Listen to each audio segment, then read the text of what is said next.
It all started in a city that was close to the vampire village, Acro-E. A guy in a black hood was walking along one of the streets past a bunch of homeless people. As he approached the tavern, he heard people talking about the horrible place where someone barely made it every day. The man said that no traveler comes in, no matter what you do. As he walked inside, pushing the two doors apart, the guy continued to listen to the conversation. The second man said that things were not only bad here, because bad rumors were spreading throughout the region. As it turned out, the rumors were about a vampire village that was just nearby. The bartender said that he would soon go bankrupt because of it. The guy who came in called out to the worker. The man in the cloak asked him to excuse him, and then began asking how he could get to the vampire village.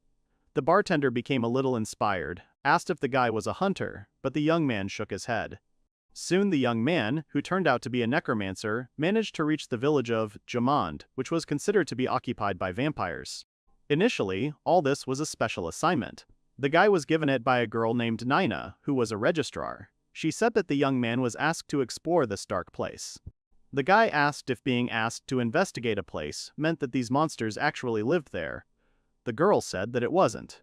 The village was abandoned, but the undead started using it as a base. She also added that some people believe that the village still exists and they are planning to attack people. For this reason, they must be prepared and ask to find the vampire that lives there. The guy said that he understood everything, after which the girl wanted to ask a few more questions.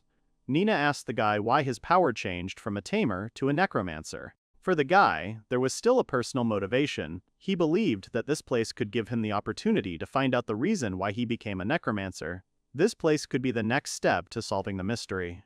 Lost in thought, remembering his conversation in the guild, the guy became also wary, and then two large creatures immediately appeared in front of him and began to howl at the moon.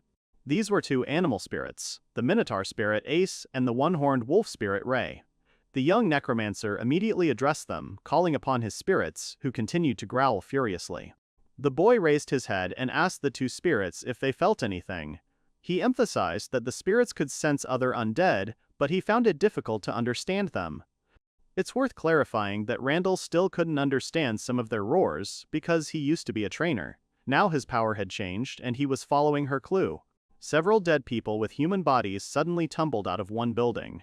Their gait showed that they were local undead. They immediately rushed at the guy. Randall let out a loud cry, cursed, and began to run away. His two spirits immediately rushed very aggressively to protect their master, who was in trouble. Ace and Ray were strong embodiments of the creatures, so it was not difficult for them to quickly deal with those dead people who rushed to attack. Minutes passed, and the danger was over. The bodies of the undead lay huddled together near the ruins. Randall stood there, trying to catch his breath. The boy was surprised to see such power. He came up and said that he felt uneasy about it, but then, crossing his arms, Randall said that he would pray for them. The boy thought that he could use the necromancy skill. He took out the book and started looking at the skills and saw that he had obtained the skills of bone smoothing, novice sword, novice mastery, and abnormal resistance. Randall said in shock that all he did was put his hands together. Thanks to the acquisition of the skills, reinforcement, and shape recovery, he was able to acquire this. Randall thought that if this was true, he should try it.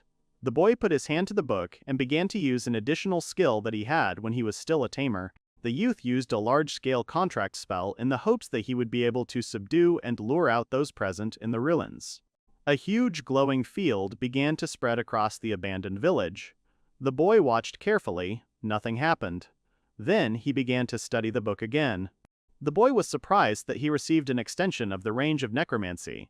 The book notified the boy that he managed to use the skill of a necromancer, so he gets several new spells. Among them were regeneration, physical resistance, blood recovery, flexibility, pain tolerance, and many more. The stats were improved by absorbing skills from the undead in his area. Randall was surprised that he could get such an incredible amount with simple actions. He was glad at that moment that he was able to get the skill table from the guild. Ray and Ace's status was also updated and improved. The guy had just acquired another skill from necromancy, Lich Extra White Flame. For now, all this was just a set of words on Randall. The young man thought that the last skills were related to real magic. The guy also remembered that White Flame and Illumination are used only by sages. He could not believe it, admiring the new power. The guy understood that there was a big difference between simplification and necromancy. With taming, the work with the creature continues and you work together even after such subjugation. However, necromantic steals abilities and the opponent disappears immediately, and if the guy wants this, he can only take the ability and the opponent will immediately disappear. Depending on how you think and approach all this, it might be possible to banish the vampires without resorting to the sacred magic that Randall had prepared before. Suddenly, someone appeared behind the Necromancer. He heard footsteps and immediately turned around. A girl with blonde hair was walking towards him, who said that she had just been woken up. Not only did the guy disturb her sleep, but he also erased the girl's familiars. She asked if it was him, but Randall only got scared when he could see her wings. The girl began to laugh, saying that this answer suited her. The girl continued to laugh, and then began to slowly raise her hand. She pointed her finger at his hand and said that this would compensate for what he had done to her subjects. The vampire waved her finger upwards and the hand she was pointing at immediately separated from the body, flying somewhere to the side. It was torn off in just a second, that Randall didn't even have time to feel it. The feeling of hellish pain still came when the guy had already fallen to the ground. Through the ringing in his ears, Randall heard the vampire laugh, but something helped the guy, the skill pain tolerance that he had recently received. Protecting his master, the one-horned wolf Ray ran out at the girl, growling menacingly. He jumped high, opening his toothy mouth. The blonde girl turned around, looking at the spirit boy. She smiled lightly and asked the wolf if this good boy really wanted to play with her. Randall screamed at his beast, telling it to stop and wait. The boy screamed that this girl was not someone the wolf could defeat, but the spirit was unstoppable. The girl rose into the air, then lightly touched the wolf's neck, moving to his back. Then she gave him a powerful push, pressing him into the ground and shouted for the dog to sit down. Following the first spirit, the second one rushed forward without lagging behind, the Minotaur Ace. He was much bigger and stronger, and the ground shook under his feet. The girl only sighed and said that she was popular today. The vampire waited until the bull approached her, and with a light movement of her hand, flicking the spirit with her fingers, she sent him back a few meters, thrusting him into the building. The guy looked at all this with horror. He quietly said that the girl was too strong and he would not be able to defeat her. When the vampire heard this, she immediately appeared behind him. The girl heard Randall praise her. The vampire smirked and said she was delighted, then hit the boy, sending him as far away as the Minotaur. Randall was lying on the ground, having knocked down an entire wall of the house behind him. The guy knew that he didn't feel pain, but he was losing a lot of blood. At this rate, it would kill him. The girl appeared next to him and began to speak. She looked into the boy's eyes and said that now the time for games was over. Her sinister laughter extended throughout the area, and sharp fangs could be seen sticking out from under her lips. Randall wasn't going to give up so easily. The guy decided to use one of the Necromancer's spells that he had recently received. Stretching his hand forward, the guy shouted and summoned White Flame.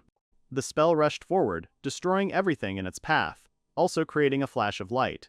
Soon he saw the silhouette of a girl with wings, who was walking towards him. The girl came closer and smiled, saying that apparently this was all Randall could do. The guy realized that the white flame had not worked, because there was not a scratch on the girl. Randall continued to hold on to where his right hand used to be. The guy smiled evilly and replied, telling the girl not to worry because she still had something for her. Randall raised his remaining arm high again, standing on a small platform, and shouted, summoning the next hacking spell. It was a lightning bolt, which had devastating force and was sure to work. The vampire looked up in surprise, where the strike was supposed to come from. It seemed that she would not have time to react and leave because the speed of the lightning was high. The spell hit the exact spot where the girl had stood a few seconds ago. The blast wave began to scatter all the dust of the previously collapsed houses to the sides, but Randall continued to stand on his feet. The wind flow from the explosion began to gradually increase, and the guy had to bend down to the ground so that he would not be carried away too far. Putting out his hand, Randall began to slow down his body. The moon was full. The clouds were starting to disperse in the sky. Randall was breathing very heavily, having spent a lot of energy. The guy raised his head up and stared ahead, trying to figure out how his attack went. Randall knew perfectly well that if this didn't work, then most likely the boy no longer had any chance against this creature. Soon he heard the footsteps of a shoe with a heel again. The guy leaned against the wall, sighing heavily again. It seemed like it was the end, but when the girl approached, she started talking. The vampire said that he had unique skills and interested her. Then something happened that Randall could not have expected at all. The girl smiled and, putting her hand to her chest, invited the guy to join her vampire family. Randall raised his head, his mouth and eyes wide open in surprise. The guy began to ask again, being overwhelmed with confusion and what kind of family it was. The girl smiled, raising her hand. She said that he understood everything correctly. She was a purebred vampire lord, so she could accept him into her family. Randall continued to sit, leaning against the wall. The guy was covering his wound, and the girl, after a pause, asked the guy what he thought about it. In her opinion, the opportunity was wonderful. Randall knew very well that he could hardly win here, so it was better to agree than to just die here. He shouted, suggesting that he needed to drink the girl's blood to join the family. The girl said that it was. Randall asked what would happen to him after that. The vampire raised her head, scratched her chin, and said that she needed to think about it since she thought that the guy knew himself.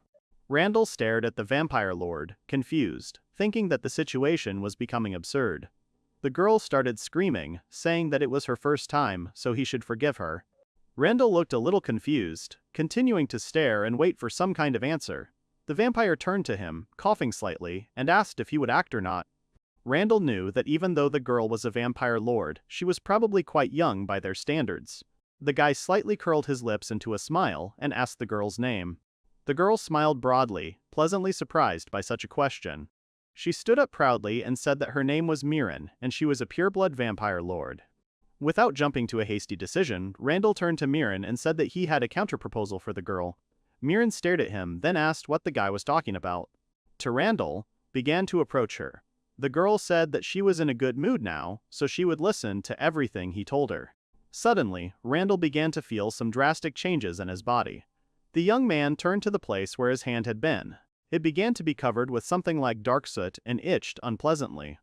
The hand, which had been levitating in the air for some time being near Mirin, suddenly rushed to the place where it should be. Randall continued to watch all this in surprise. The boy slowly began to try to move his fingers and realized that his hand was fully functional as before. Mirin said that she had healed his hand using the skill, Lord of the Night. The boy knew he would get in trouble if she was the kind of vampire who enslaved humans. But she had healed his arm and he thought he could assume she wouldn't hurt him. The guy suddenly smiled and, squeezing his healed hand a little, made his proposal. Randall asked the girl if she would become his comrade. There was no meaning in the guy's words for the girl at that moment. Mirin crossed her arms and asked again about what it meant to be a comrade for a person. The girl folded her hands to herself and began to casually show her doubt. Randall thought that the girl did not want this, but she replied that the reason was completely different. Randall didn't understand what she was talking about at first and asked if he was the one she was afraid of. Mirin. The girl said that it was not quite so. Fear and panic were visible on her face, after which the vampire said that she was afraid of people. The girl began to explain that vampires were creatures that were completely incompatible with humans, and they understood this well. However, even those who did not interfere with the lives of humans were enslaved. Continuing to speak, she also added that among the vampires she had met, there were no victims, so she did not hold a grudge against them, but she knew how terrible humans could be. As the girl finished her story, they heard the noise of the debris mentioned under a small weight. It was Ray who ran to the owner. The girl said that she had nothing more to add. Mirin said that if it were a member of her family, then in that case she would be much calmer, because family is your subordinates, comrades, friends, and children. Randall interrupted the girl, saying that he is a necromancer, and that is why he can use his power to make immortal demons and the undead his friends. Then Randall stood up, brushing the dust off his coat. He looked into the girl's eyes and extended his hand, smiling and saying that he would become a member of her family. Then he added that the girl would have to sign a necromancer contract with him. They would become equal under such conditions, which was quite logical. Mirin smiled, chuckling slightly. Mirin, even more delighted, said that in that case she could do nothing if the guy was so persistent. She agreed and would become his comrade. As the girl was finishing speaking, the guy said that he was Randall. The girl didn't understand at first, but then she laughed widely and extended her hand, saying that the guy had a beautiful name. So, having all sat down in a small circle, which now consisted of two spirits, Randall himself and Mirin, the guy quietly said that they should think over a further plan of action. Suddenly, Randall had what he thought was a great idea. He turned to Mirin and said with a smile that if she didn't mind, she could become an adventurer like him. Mirin immediately perked up and a spark of interest was visible in her eyes. The girl, kneeling down and leaning towards the guy, said that it sounded really great. The girl also started to get curious, asking about what would happen when they signed the Necromancer contract that Randall had mentioned. The guy said he had no idea. Mirren was indignant, asking if it was really his first time. Randall started laughing, quoting the girl. He also apologized and said that it was both his and her first time. Afterwards, the girl smiled and said that she had completely forgotten to clarify one detail. Mirren said that joining the family would have to be postponed for some time. When Randall asked why, Mirren explained that once he had made such a family contract, the boy could no longer break it, and violating it would result in death. So it would be better if they started simple. Randall looked away and said that he understood. The boy also thought that of course there was a risk of becoming dependent on these family ties, but he thought that everything would be fine if there was a contract drawn up on his side as well. But no, after that the boy decided that the most important thing for Randall would be to just be near this lonely vampire. He looked at the girl who was sweetly messing with his spirit. So it was like a new team of non-humans had appeared. Randall stood up and said that it was time for them to return to the guild and register the girl as an adventurer. But there was one detail that Randall simply had to tell. The guy said that there would be a lot of people in the guild, to which the girl only smiled and said that it would be good because Randall was with her. Randall smiled back immediately, happy with such an answer and confession. He understood that the girl trusted him. In that case, it was high time to go on their new adventure. And so, Randall and Mirren decided to work together. They headed towards the guild on foot under the cover of night. The boy covered himself with a hood, saying that the wind was getting stronger. Suddenly, the boy turned to the girl and said that it was already getting colder and visibility was very poor. He pointed to the building and said that they could rest in the tavern, to which Mirren agreed. The boys went inside and Randall went to talk to the owner of the house. Soon the man went up, taking the boys to a room where they could settle down. When they were alone, Randall smiled awkwardly and said that they only had one free room, so he should apologize. Mirren immediately said that there was no point in taking 2 rooms because there was enough space. The girl turned around and asked where Randall's creatures, Ray and Ace, had gone. The guy picked up a small bottle and said that the guy had taken one of them with him thanks to the skill Coffin of the Dead. The girl said she understood, and then added that they had not yet made a Necromancer contract. Randall began to pack things and said that this was indeed the case. Mirren was very curious about this, so she said with a smile that they could do it right now. Randall was happy and almost immediately agreed with her. The guy rummaged through his things a bit and pulled out that very skill book to look at the instructions he would need to use to conclude a contract for his class. Having found the right page, the boy stood silently for a while, reading the contents, and then said that he was ready. The young man stretched out his hand and began to read the spell. As the Necromancer spoke, a small magical vortex began to rise in the room, enveloping the bodies of Mirren and Randall himself. Randall finished speaking the words and closed his eyes. The room was silent, and soon the boy saw that the book reflected the conclusion of his contract with the vampire lord Mirren. The magical vortex disappeared, and Randall said decisively that the contract was ready. The girl looked at her body, not understanding what had happened. She said that she felt a strange sensation. "I looked at the book," Randall exclaimed, saying that it was really cool. Mirren leaned over and Randall began to explain that he had gained several additional skills through the fusion. Randall added that when they made a contract, their powers immediately combined. The characteristics were improved, and the status of Ray, Ace, and Mirren increased due to the strengthening of the familiar. Mirren was surprised that the guy could do such a thing. She folded her arms and said that she had never seen or heard of a necromancer before. Randall, when he saw it, he asked if it was true.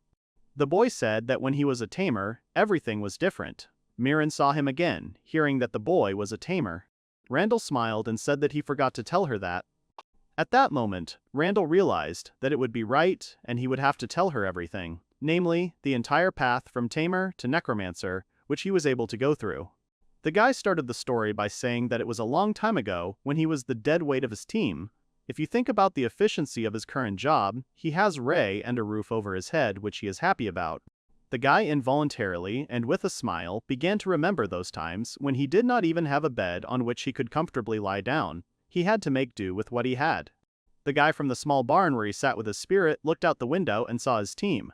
Even though it was a meeting for everyone, he was still not invited, which seemed sad to the guy. Suddenly, Randall heard a hysterical scream. Someone from the team was addressing Fado with particular fury, asking the guy how much longer he himself would tolerate Randall. The guy who was talking in a raised voice was named Loig Oeg. He was the main knight of the top-ranking team.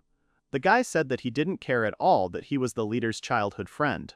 The guy also added that Randall was of no use to their group. Loig explained that the quests they were taking now were no longer toys. The Tamer continued to listen through the wall of the barn. The guy's beast, with whom he was then, suddenly began to get angry, seeing how his master was upset by these words. Feeling something was wrong, the wolf began to howl loudly. Randall immediately began to calm Ray down. This only detonated in the house, and Loig also added that the beast that travels with them is too loud and they can't sleep. The head priest of the top-ranking team is Quella. The girl, slightly worried, said that Randall was trying as hard as he could. They couldn't just throw him out. Team Mage General Male, holding a large sandwich in her hands, added that Randall was a good guy. After all, he wasn't completely useless, since the guy was cooking. Loig turned to the remaining member of the group and said that despite all the arguments the guys had made, something had to be done about it. Fado, who, as mentioned earlier, was the leader of the group, was sitting in the corner of the room on a stool. The guy exhaled heavily and said that there were things that only Randall could handle. Afterwards, the guy changed his position a little, folding his hands behind his head and said that there is always a risk, but nothing can be done about it. Fado added that everyone else could compensate for this with teamwork. Loiga just loudly and demonstratively hissed, showing his displeasure, and headed for the exit of the room where the meeting was taking place. The guy said that he went because he needed to get a good night's sleep. Randall looked up, away from Ray, and also heard everyone start to leave, arguing that they needed to go underground tomorrow. The guys were looking forward to tomorrow and hoping that everything would work out. After everyone began to gradually get up from their seats, completely unexpectedly for Randall, a loud blow was heard on the wall, which was clearly aimed at attracting the Tamer's attention. As soon as Randall turned around sharply and Ray became alert, jumping up from his place, Loig's scream was heard. The guy wanted to make sure that Randall could hear him now. The team's leading knight shouted that if that damn dog barked again, Randall would have to answer for it with his head in front of the entire team. Randall looked at his spirit again and started petting him, saying that Ray needed to hear this guy. The wolf started whining quietly, which made him sad. Randall had no idea when it all got that way. He felt awkward talking about it, but the guy thought he was doing his job perfectly. The guy started remembering and explaining that he was practically useless in battle, and for this reason, the guy's experience gain was much slower than the others. It was difficult to do anything with such a difference in skills. But then again, that was exactly how it seemed to him at the time. Looking at Ray, the guy smiled and said that, apparently, he was the only one who thought that about himself at the time. Despite the fact that Ray was a wolf that had previously been completely wild, the intelligence of this beast was very high, even its emotional component. The wolf understood everything perfectly and then began to support his master. Randall began to laugh, saying that he was ticklish, and then asked if Ray would help him. Randall began to pet the wolf, saying words of gratitude to him. All the time when his comrades treated the guy badly, only Ray helped him. Randall hugged his beast, pressing himself tightly to him. It was clear that Ray was also pleased with this, and it made him feel good. The guy said that Ray was his best friend. This achievement was very motivating for all the team members. Quella pressed her hands to her chest and asked God to bless them today. Male said that he didn't seem to exist. Randall walked behind everyone, carrying all the team's things that they might need inside the dungeon. The load was quite heavy, so he could not always keep up the pace. Loig turned to the Tamer and started yelling at Randall not to slow them down and to go faster. The guy also added that if he couldn't carry the luggage, then he was useless. Fado decided to rephrase the main knight's words a little and also ease the situation a little. The leader turned and addressed Randall, politely asking him to go faster. Today's outing was really important for all the team members, and many were worried about how it would go. Randall raised his head and said that he would try. Soon they approached the place where they were going. It was the dungeon of the Deicides, resembling a ruined and old cathedral, constructed of solid stone. Loig immediately sped up, switching to a run. The boy shouted for the others to keep up. Randall turned to his wolf and said that they would run too. Randall, however, kept thinking that this was probably his last outing with the team. He thought that at least for the last time, he wanted to be useful to them. Once inside, the team descended several floors and immediately encountered resistance in the form of monsters. They emerged from nowhere in large numbers. But everything happened according to the old scenario, as always. Loig, fighting off the monsters, did not forget to switch his attention to Randall, shouting at the guy to get out of the way. Quella turned her head to the knight and said sternly that now was not the time to sort things out. Male, however, covered her back, gritted her teeth, and said how hard it was now. Fado and Randall moved back a little, taking a short breather. Leisure turned his head and addressed the boy, saying that Randall should not engage in combat yet. Fado added that the guy's main task now would be to report on the situation around the team if reinforcements from other floors approached the monsters. Randall said that he understood everything. Loig was filled with rage amidst the excitement of the important quest and, it would seem, some personal dislike for Randall. The guy clenched his fist and said that Randall was completely useless.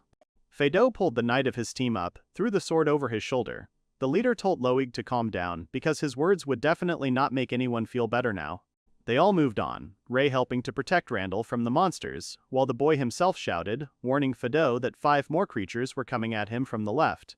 At one point, they were surrounded on all sides. The group stood in a tight circle, each holding their own flank. Randall thought that if things continued like this, it would be hard for them. At one point, Ray, without a command from Randall, rushed at one of the monsters. Randall only managed to shout to the wolf, trying to stop him, and at that time, the others began to advance and enter the broken ring. Randall managed to alert his teammate that he was being attacked from behind. Loig managed to react and, with a powerful blow, took off the knight's head from behind. Loig shouted angrily, calling Randall a name. The boy began to accuse the Tamer of letting the monsters pass from his flank, and continued to curse, swinging his sword.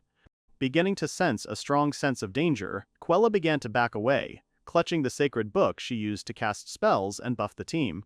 Suddenly, the girl screamed loudly, which made absolutely all the team members turn to her. Quella began to slowly tear her hand away from the wall. When the girl raised her hand and began to examine it, she could not understand what it was. Randall immediately shouted at the girl not to touch the walls, because there was poison on them. Loig asked again, and then began to morally pressure Randall again, shouting that the guy, apparently, was mocking them. The knight began to accuse the guy of not being able to see the primitive trap.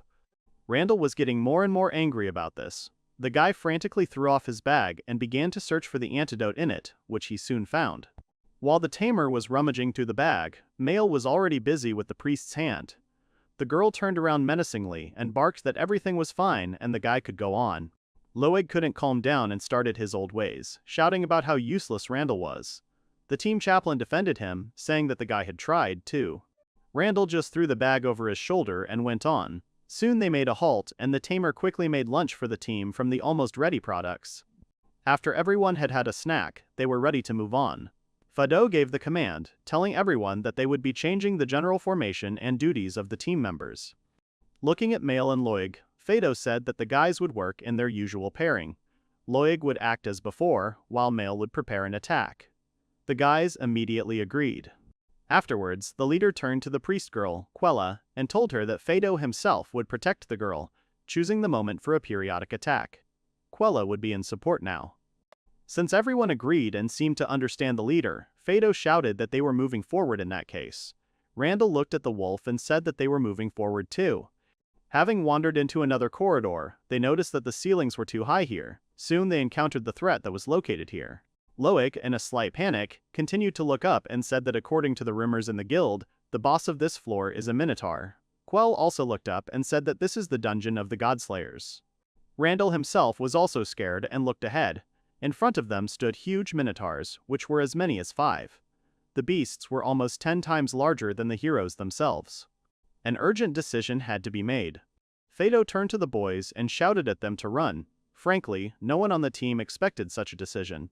Loig asked again, saying that they couldn't run. It was useless since they had already met the floor boss. The priest said that they could save themselves if they ran from the 5th floor.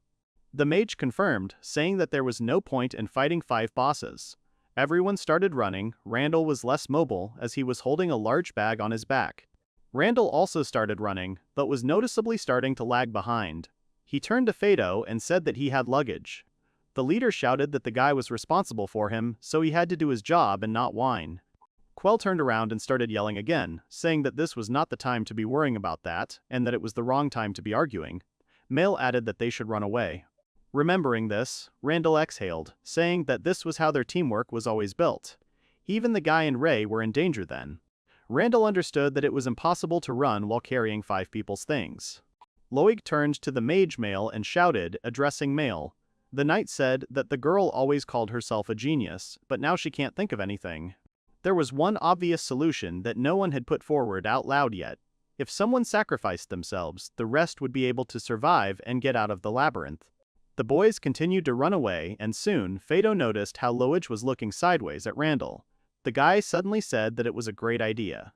Then Loich grinned and loudly announced that they had an excellent candidate for the role of the victim. The guy continued to run at the same level as Randall, looking into his eyes. Randall stared at him in surprise, shouting at him if Loig was serious right now. Quella said that was too much, but Loig immediately said that in that case she could go instead of him. Loig turned to Quella with a menacing grin and began to call her over, asking if the girl would sacrifice herself. It was obvious that her body was shaking with fear. Quella was very scared that she might die. It was normal because the survival instinct kicked in. The girl looked sadly at Randall and sped up. Randall looked back at the girl with alarm and understood everything without any words. Her eyes already showed the decision that the team's head priest had made. As soon as Quella began to increase her speed, everyone else seemed to get the signal and began to speed up as well. Ray and Randall, who were carrying heavy bags of things, began to noticeably lag behind.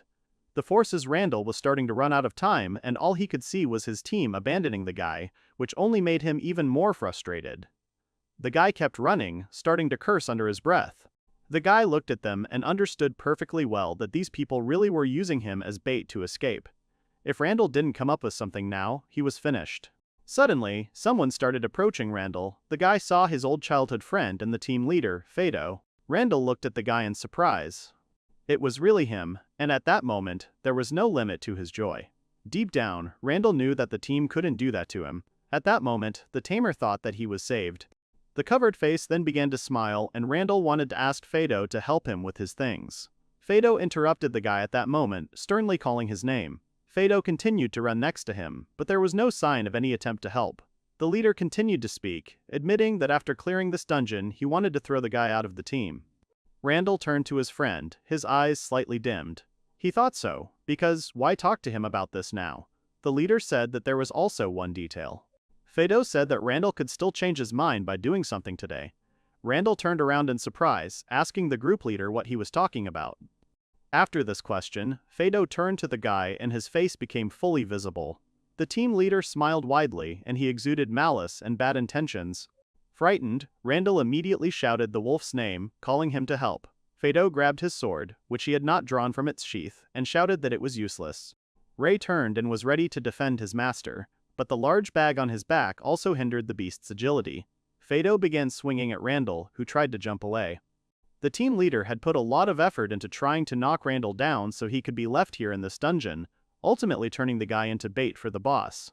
It was very hard to expect this from Fado, because the guy had never shown himself like this before. In the end, the guy said that he did all this for the common good.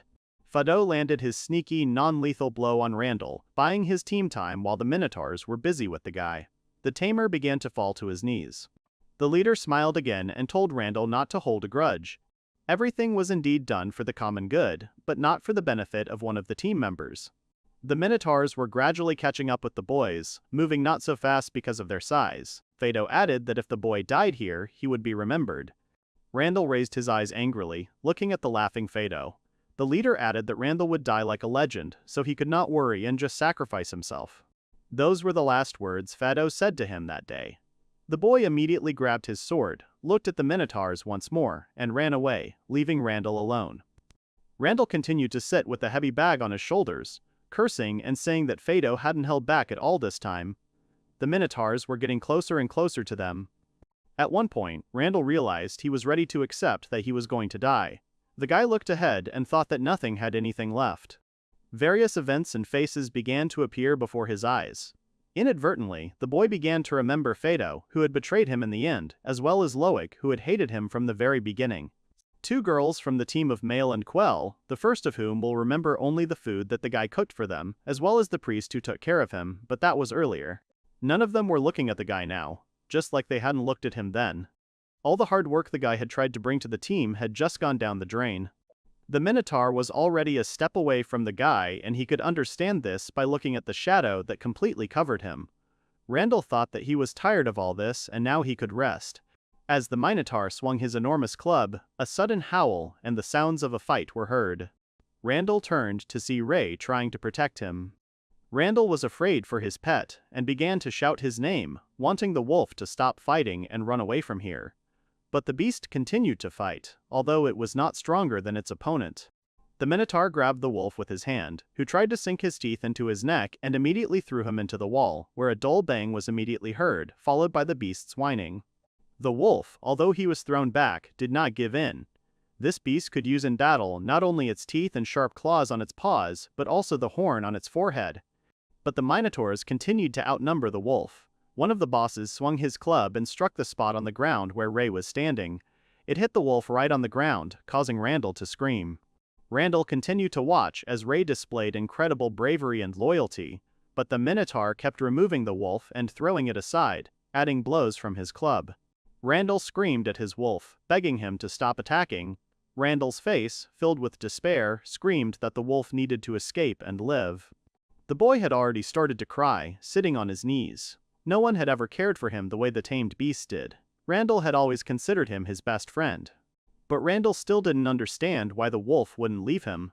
The tamer shouted at the wolf as loud as he could. The boy birthed so that Ray wouldn't sacrifice himself for someone like Randall. The Minotaur, who continued to wave the wolf away, seemed tired of playing and firmly fixed the animal in his hand. Ray continued to try to break free. The Minotaur took the weapon that could decide the outcome of this fight, and it was the sharpest axe of the Minotaur. Holding the wolf with one hand, the boss swung and hit Ray on the head.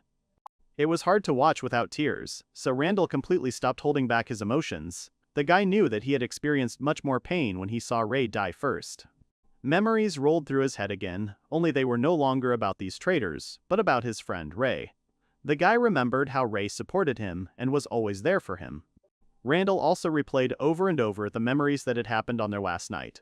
That was when the tamer had said that there could be no better comrade than Ray. Ahead, a few meters away, in front of the guy lay the body of a wolf, bleeding. It was no longer moving at all, and the bag that was tied to its belly remained on it. Tears streamed down Randall's face as he continued to scream his wolf's name, already rising to his feet and rushing towards his body. The Minotaurs stood behind Randall, not at all exhausted, watching as the boy sat down across from the wolf they had just killed. The hallway continued to echo with, "Oh no, Ray, Ray, Ray." To Randall at that moment was that they would soon meet their friend. An axe also appeared above the tamer's head, aiming towards him. As soon as the blade was already a few centimeters away, and Randall himself pressed himself into the ground, Ray appeared in front of him again, standing between the guy and the weapon. The blow landed on the bull's horn. The boss who was delivering the blow clearly did not expect such a turn of events, so he was immediately caught off guard. Ray jumped up and sank his teeth into the Minotaur's neck. This time, the Minotaur couldn't fend off the wolf's attack, and Ray wasn't going to give them another chance to survive. The wolf tore out a chunk of flesh, severing an artery, and blood gushed out. Randall couldn't believe what he was seeing. He anxiously asked Ray if it was him, and then looked down. The body of a dead wolf lay before him.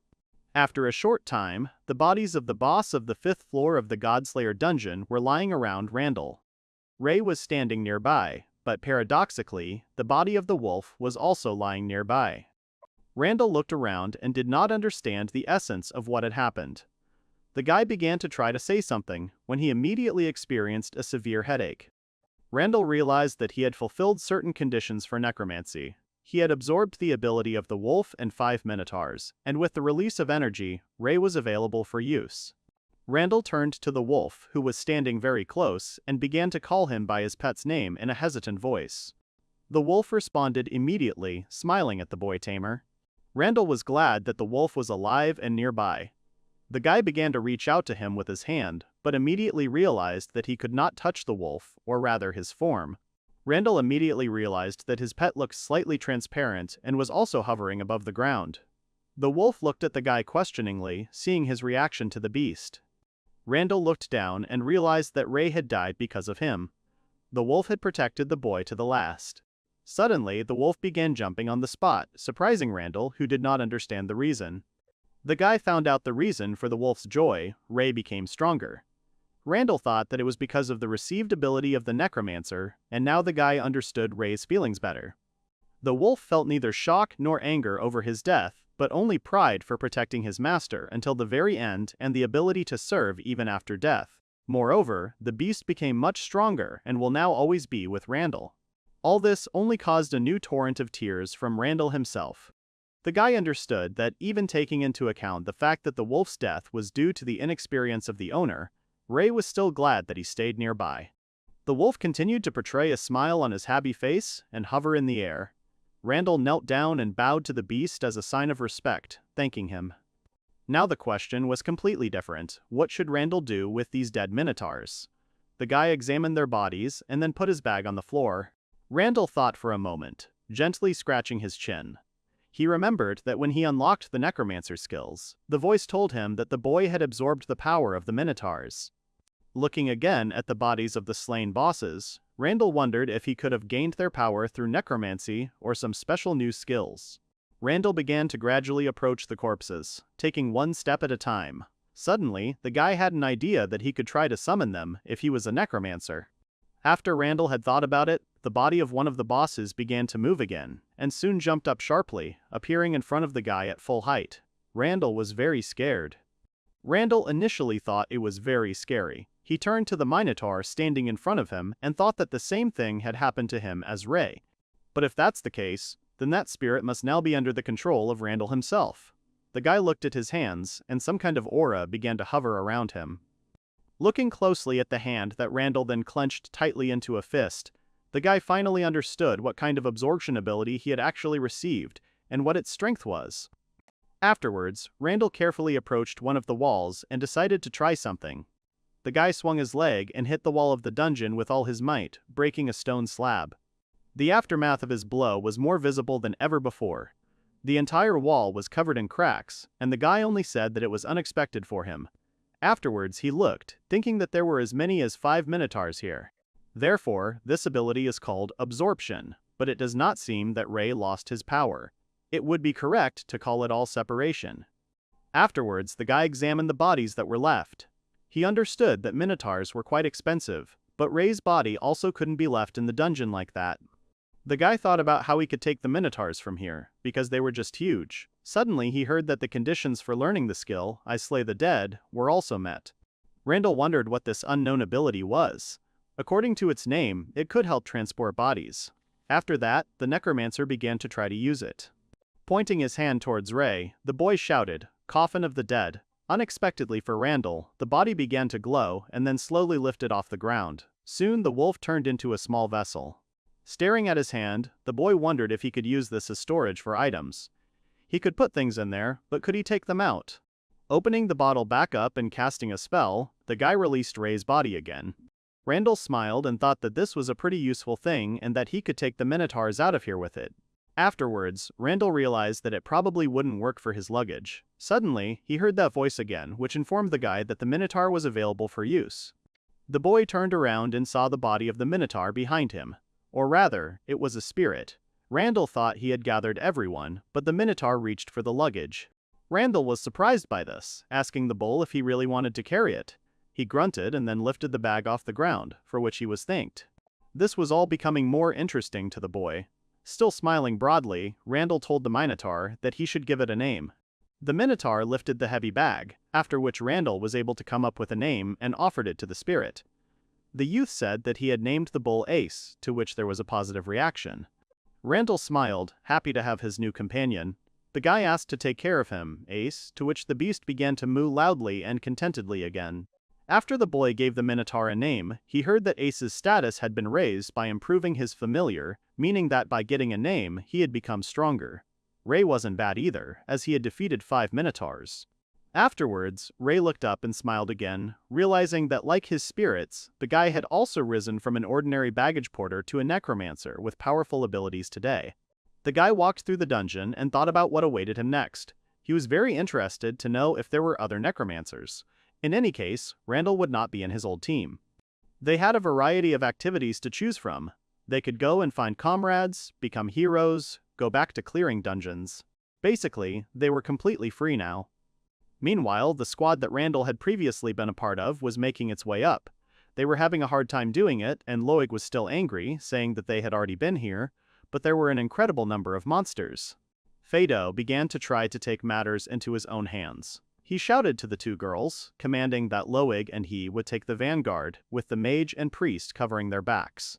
Quayla asked to wait for the leader, saying that it would be better for him to stand behind and help fight back there. Fado objected, saying that there were strong enemies ahead, to which the girl replied that they would not be able to cover them with their backs open. At some point, the girl's face changed dramatically, and she, looking down, sadly said that everything would be different if Randall were with them now. Male shouted at Loigu, saying that the guy was just wasting his strength. The knight immediately snapped back, shouting for the team's mage to fight back silently. He shouted that he couldn't do anything because there were too many monsters. Male responded menacingly that even Randall was better, which hurt the knight even more. Loig began to curse Male, saying that none of this would have happened if Randall, about whom Loig also spoke vilely, had not died with their luggage. Fado noticed every detail that was happening. He saw that the team was teeming with discord, swearing, and aggression. They were all embittered, and he began to reproach himself for the wrong decision he had made earlier. Fado froze, completely abstracted from the battle. The guy stared into space and continued to listen to Loig's cries that his sword was already dull and could not cut with it. Fado consoled himself that all this was not his fault.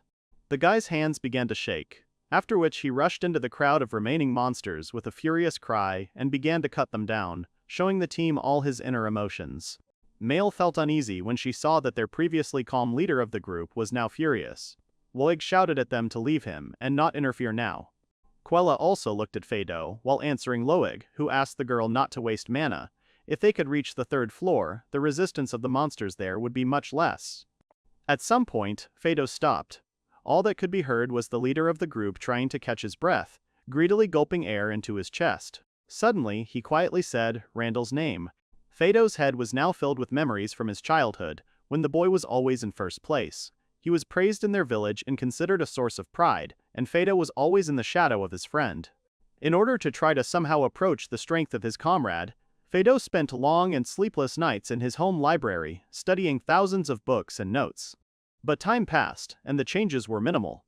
In all, they continued to talk only about Randall, who was considered a genius on a completely different level, because he constantly took first places in exams. One day, Fado couldn't help but turn to his friend, slightly bowing his head before him. That's when the guy said that he wanted to be like Randall. Fado asked to share his power. Fado learned a lot from him, everything he could, and continued to try hard. The guy knew that he would never reach Randall and eventually just became jealous of him. After they formed a team, the guy made his friend carry things and made sure that others did not notice his talent, which always overshadowed Fado. All this made the leader lose his temper. Fado was furious when the team started talking about Randall again. Suddenly, the guy shouted, asking why he was in Fado's way again. Having let out this cry, the boy turned sharply towards the monster that was approaching from behind. Fado turned sharply, swung his sword, and cut off its heads. Fado was the next candidate for the title of hero, and he continued to be torn apart by emotions for his former friend. The leader continued to swing his sword, shouting his name. After they had gone a little further, Randall saw several chests with rewards. The guy bent down, began to study all this, and thought that these were excellent things. The Minotaur began pointing to one of the black cloaks that lay among the loot. Randall realized that Ace had asked him to put it on, and the boy immediately equipped himself. Yomi's cloak. This thing immediately raised the status, thanks to the ability to absorb. The Necromancer's abilities evolved, and the abilities of Ray and Ace increased, and the guy could now regulate their visibility. The last point where the guy can adjust visibility interested him. He decided to try and use the skill on the spirits. Ray and Ace immediately noticed each other. Seeing the friendly reaction of his companions, Randall was happy and realized that, as he thought earlier, only the guy could see. Then he thought that people might be afraid of Ace, so he would make only Ray visible. Now all that was left was to sort out the things that were left here as a reward for completing the Godslayer dungeon. There were a lot of things, but Ace could help with the delivery. Randall noticed that the reward included a lot of cool stuff that his old team could have gotten. The stuff was much better quality than their current gear. Ray and Ace noticed that the memories of the team once again reflected sadness on the boys' emotions. Randall, he immediately calmed them down, telling them not to worry, because it didn't bother him anymore. Randall was determined that as soon as he returned to the guild, where he definitely needed to go, he would immediately leave the team. The guy also understood that they themselves wanted to throw him out. Randall smiled sheepishly, thinking that he would be interested to see the reaction of his old crew when they saw him alive. It would be especially cool to see his former friend, Fado. When the guild door swung open, Randall and Ray walked in together. All attention was immediately focused on the guy who had already become the stuff of rumors and legends as if he had died. Even Randall couldn't expect such attention from the outside. However, everyone quickly found out about him and noticed his absence among those who returned, because the guy had long been considered useless. Suddenly, Randall heard a girl scream, who couldn't believe her eyes. It was Nina, who was incredibly happy to see the guy and his wolf Ray. The girl also said that the guy had changed somehow. Nina immediately apologized for her outburst, and then added that the guy's aura had somehow unexpectedly changed and was something unusual. Then she said that it wasn't particularly important and invited the guy to sit down so that he could tell her everything. Meanwhile, someone called out to Randall from behind. His entire team was sitting there, drinking. They were very relieved to see their porter alive. Randall turned calmly, recognizing the voice. He called out to Fado, showing no emotion at all to his former friend. Fado, however, was pale and asked how the boy had managed to survive. Randall answered him, saying that he had defeated all 5 minotaurs, from which they had escaped. Fado waved his hand, saying that this could not be because the enemies were 100 times stronger. Afterwards, Randall shouted that Ray, who had rushed to protect him, had also died in this dungeon. This was something Randall could no longer say calmly, raising his voice for the first time. Loig just chuckled, still sitting at the table. The guy had clenched his fist since the very beginning, as soon as Randall appeared here. The knight nodded at the spirit, saying that according to Randall, this mongrel was just an illusion. Randall didn't fall for another stupid provocation from the narrow-minded Loig, simply turning away. The guy added that he was going to tell the guild about what happened. And there was something else that Randall also had to say right away. The Necromancer said he was quitting the team, implying that he was getting kicked out anyway, so he thought it was okay. Loig didn't think it would be a good thing for their team to be stained by a teammate's betrayal. He stood up and grabbed Randall's arm, telling him to stop. Loig, in his usual angrily and obscene manner, addressed Randall, calling him names and adding that the guy apparently imagined himself to be someone else if he dared to speak in such a tone. Randall stood there, unmoving. Loig told him to stop putting on airs, the brat. Loig added that the guy was just dead weight, dragging them down. Loig tried to bend the guy's arm, but Randall only slightly added effort and did not even flinch, which Loig immediately thought. The knight did not understand how some porter had gained such strength. Randall had acquired the skill, superhuman strength, which he received after absorbing the power of the Minotaur. Now this skill has progressed to ultra-superhuman strength. Randall thought that his additional skill was really incredible, as he had expected. Loig was no longer a hindrance to him. Randall could push him away whenever he wanted. To everyone's surprise, Randall did so, telling himself that the boy was no longer the weakling he once was. Loig began to fall backwards, cursing at Randall. But Loig wasn't going to let it go like that. He swung his arm and hit Randall in the face, giving it his all. He also told Randall not to get too carried away, calling him names again. Randall began to fall backwards towards one of the tables. Fado immediately shouted for the knight to stop immediately and stop causing a massacre in the guild building. In addition, Loig clenched his fist, and standing over the Necromancer said that if this pathetic baggage porter had properly protected the luggage and carried out his duties, then they would not have screwed up. Randall began to rise carefully to his feet, asking if he had really just said the word screwed up. Male, sitting at the table, casually added that Loig had failed to stay in the vanguard and that was why Quella had been wounded. Loig began to scream shrilly, ordering the mage to be silent. Randall began to look for Quella with his eyes, asking the girl about the wound. She only smiled timidly and said that everything was fine, showing her bandaged hand. Randall noticed that the girl's thing was also damaged and he didn't want her to end up in a dungeon with just one wound. The guy snapped his fingers and said that he had a robe she could change into. Everyone looked at Randall in surprise. Fado slowly began to ask about what was just now. Meanwhile, Quella shouted that this robe was not equal to, but even superior to, her current one. Fado was outraged that Quella's robe was one of the sacred artifacts of the church. And if the one that Randall gave her was of superior quality, then it was completely unclear where the guy got such items from. Male, who had been trying to emphasize her genius before, immediately entered into the dialogue and confidently said that this thing was a reward from the boss of the 5th floor.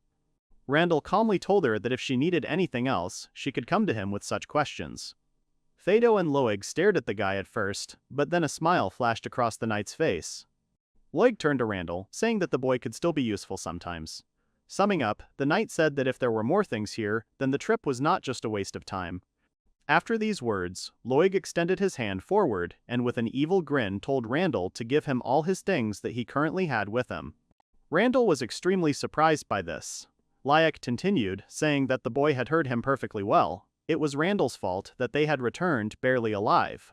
Then he said that now Randall would finally be of some use, which they had been waiting for. Loig shouted that the boy should not be left with a crumb, and Fado immediately intervened. It was a rather tense and anxious moment in the guild.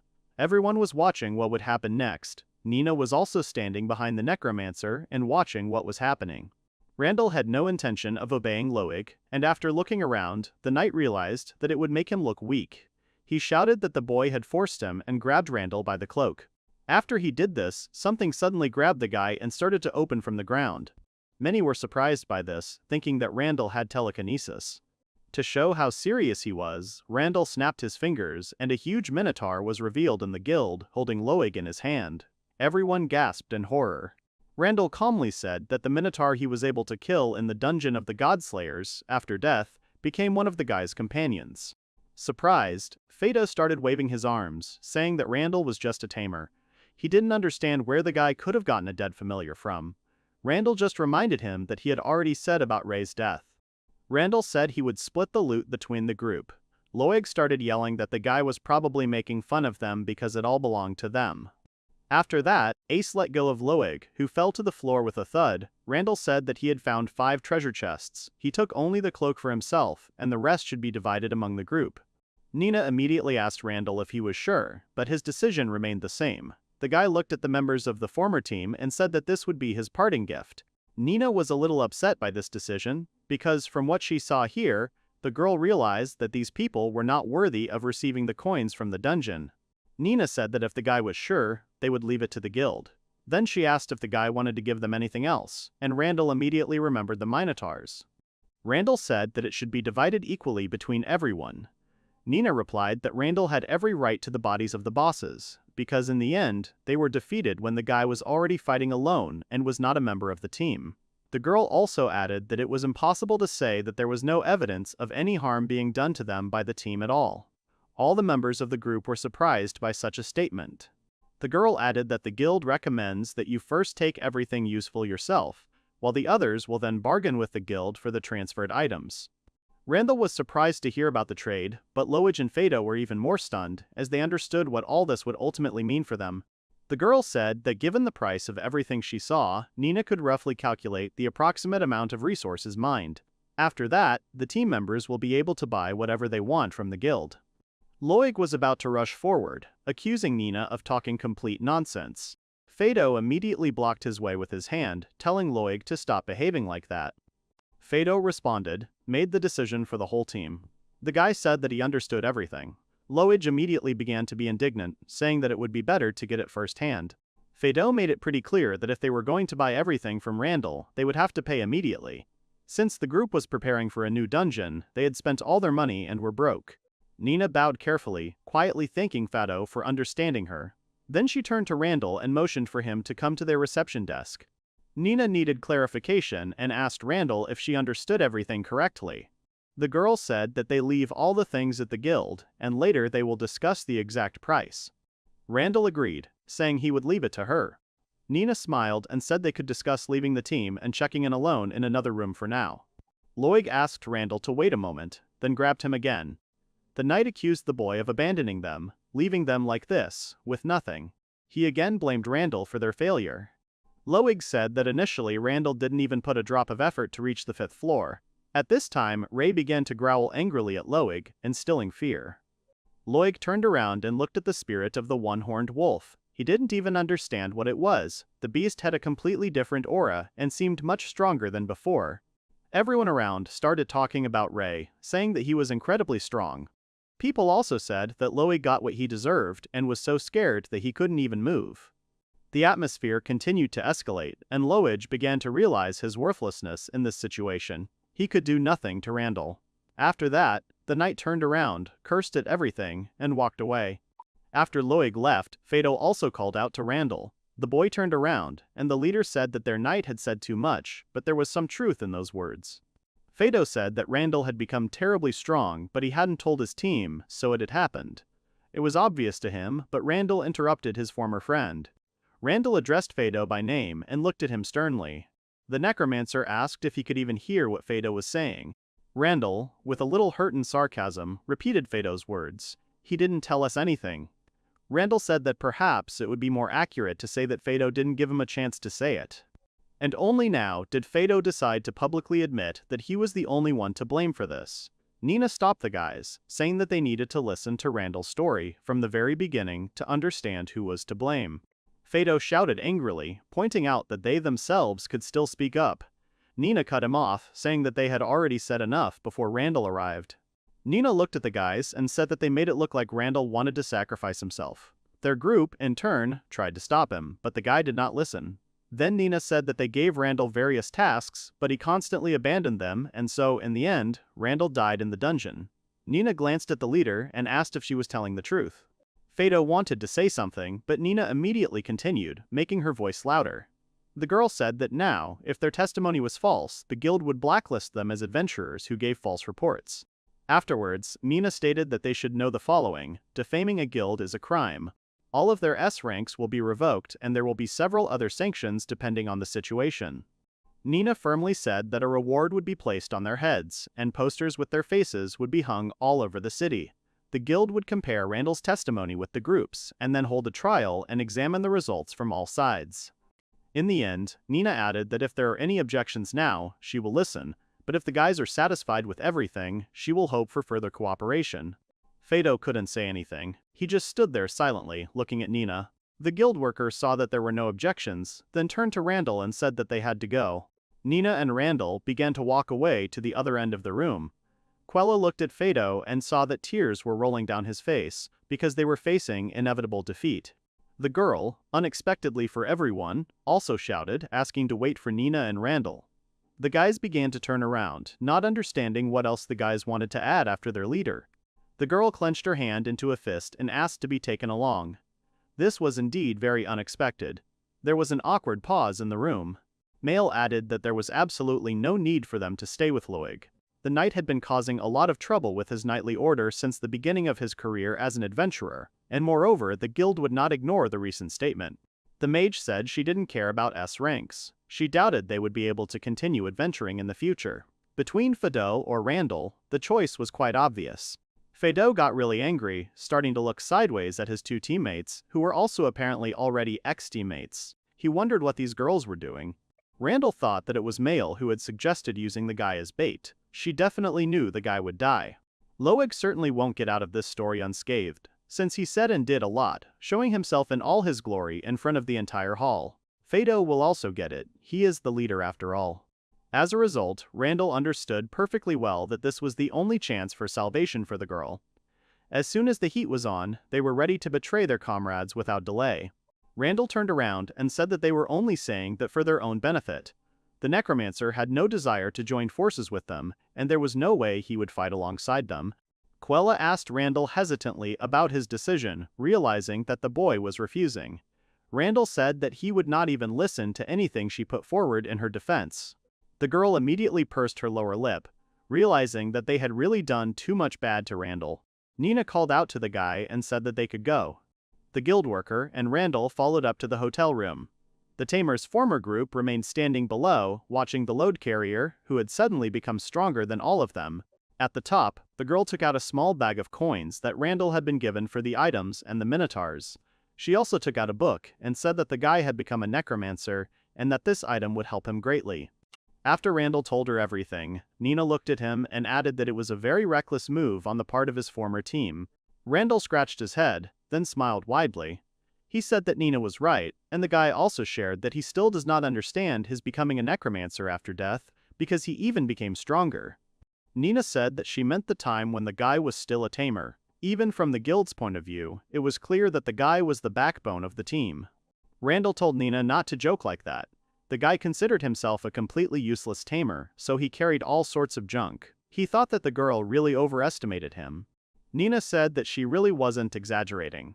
The girl added that only an experienced tamer could eliminate all the team's shortcomings by carrying the load. Nina added that without Randall, Team Fado would never have been able to obtain their coveted S ranks. Randall looked at her sheepishly, asking if that was really true. Nina also said that back when Fado personally wanted to exclude Randall from the team, she was going to talk to the Tamer. But then Loig intervened in the conversation, so she could not find the right moment, which she now deeply regrets. Nina did not even suspect that everything would turn out like this. Afterwards, Nina wanted to clarify something else. The girl asked about Quella and Mail, because they could join Randall under his leadership, to which the guy categorically denied. Nina gradually started to get up from her seat, saying that it would be a pity for the guild to lose such a high-ranking team. She also added that although they were far from the royal capital, they were on the front lines. And since the Margrave needs protection, they would be glad to see high-ranking adventurers in this matter. The girl offered to help in finding a group for Randall, but the boy interrupted her, apologizing. Randall put his hand on his chest and smiled, saying that from today on he decided that he would travel on his own. Now the boy could proudly declare that he was a free man. Nina at first looked at the guy in surprise, but then smiled relaxedly and said that she understood everything. Then the girl awkwardly added that the guild must have an S-rank team. Afterwards, Nina awkwardly said that if she really wanted to provide Randall with someone, would he mind? Randall smiled and said that if the girl insisted, he would think about it. The guild worker was very pleased with this statement. She smiled widely and began to return to work, promising that she would find the best of the best. Randall's story ended, which he had been telling Mirren all this time. The guy said that he was alone until he met a girl, and here they were. Mirren looked at the boy, saying that it must have been hard for him, since he did everything on his own. Randall smiled, saying that it was the exact opposite, since he now felt complete freedom. Then Randall quietly added that he would never have met Mirren if he hadn't gotten such a free one.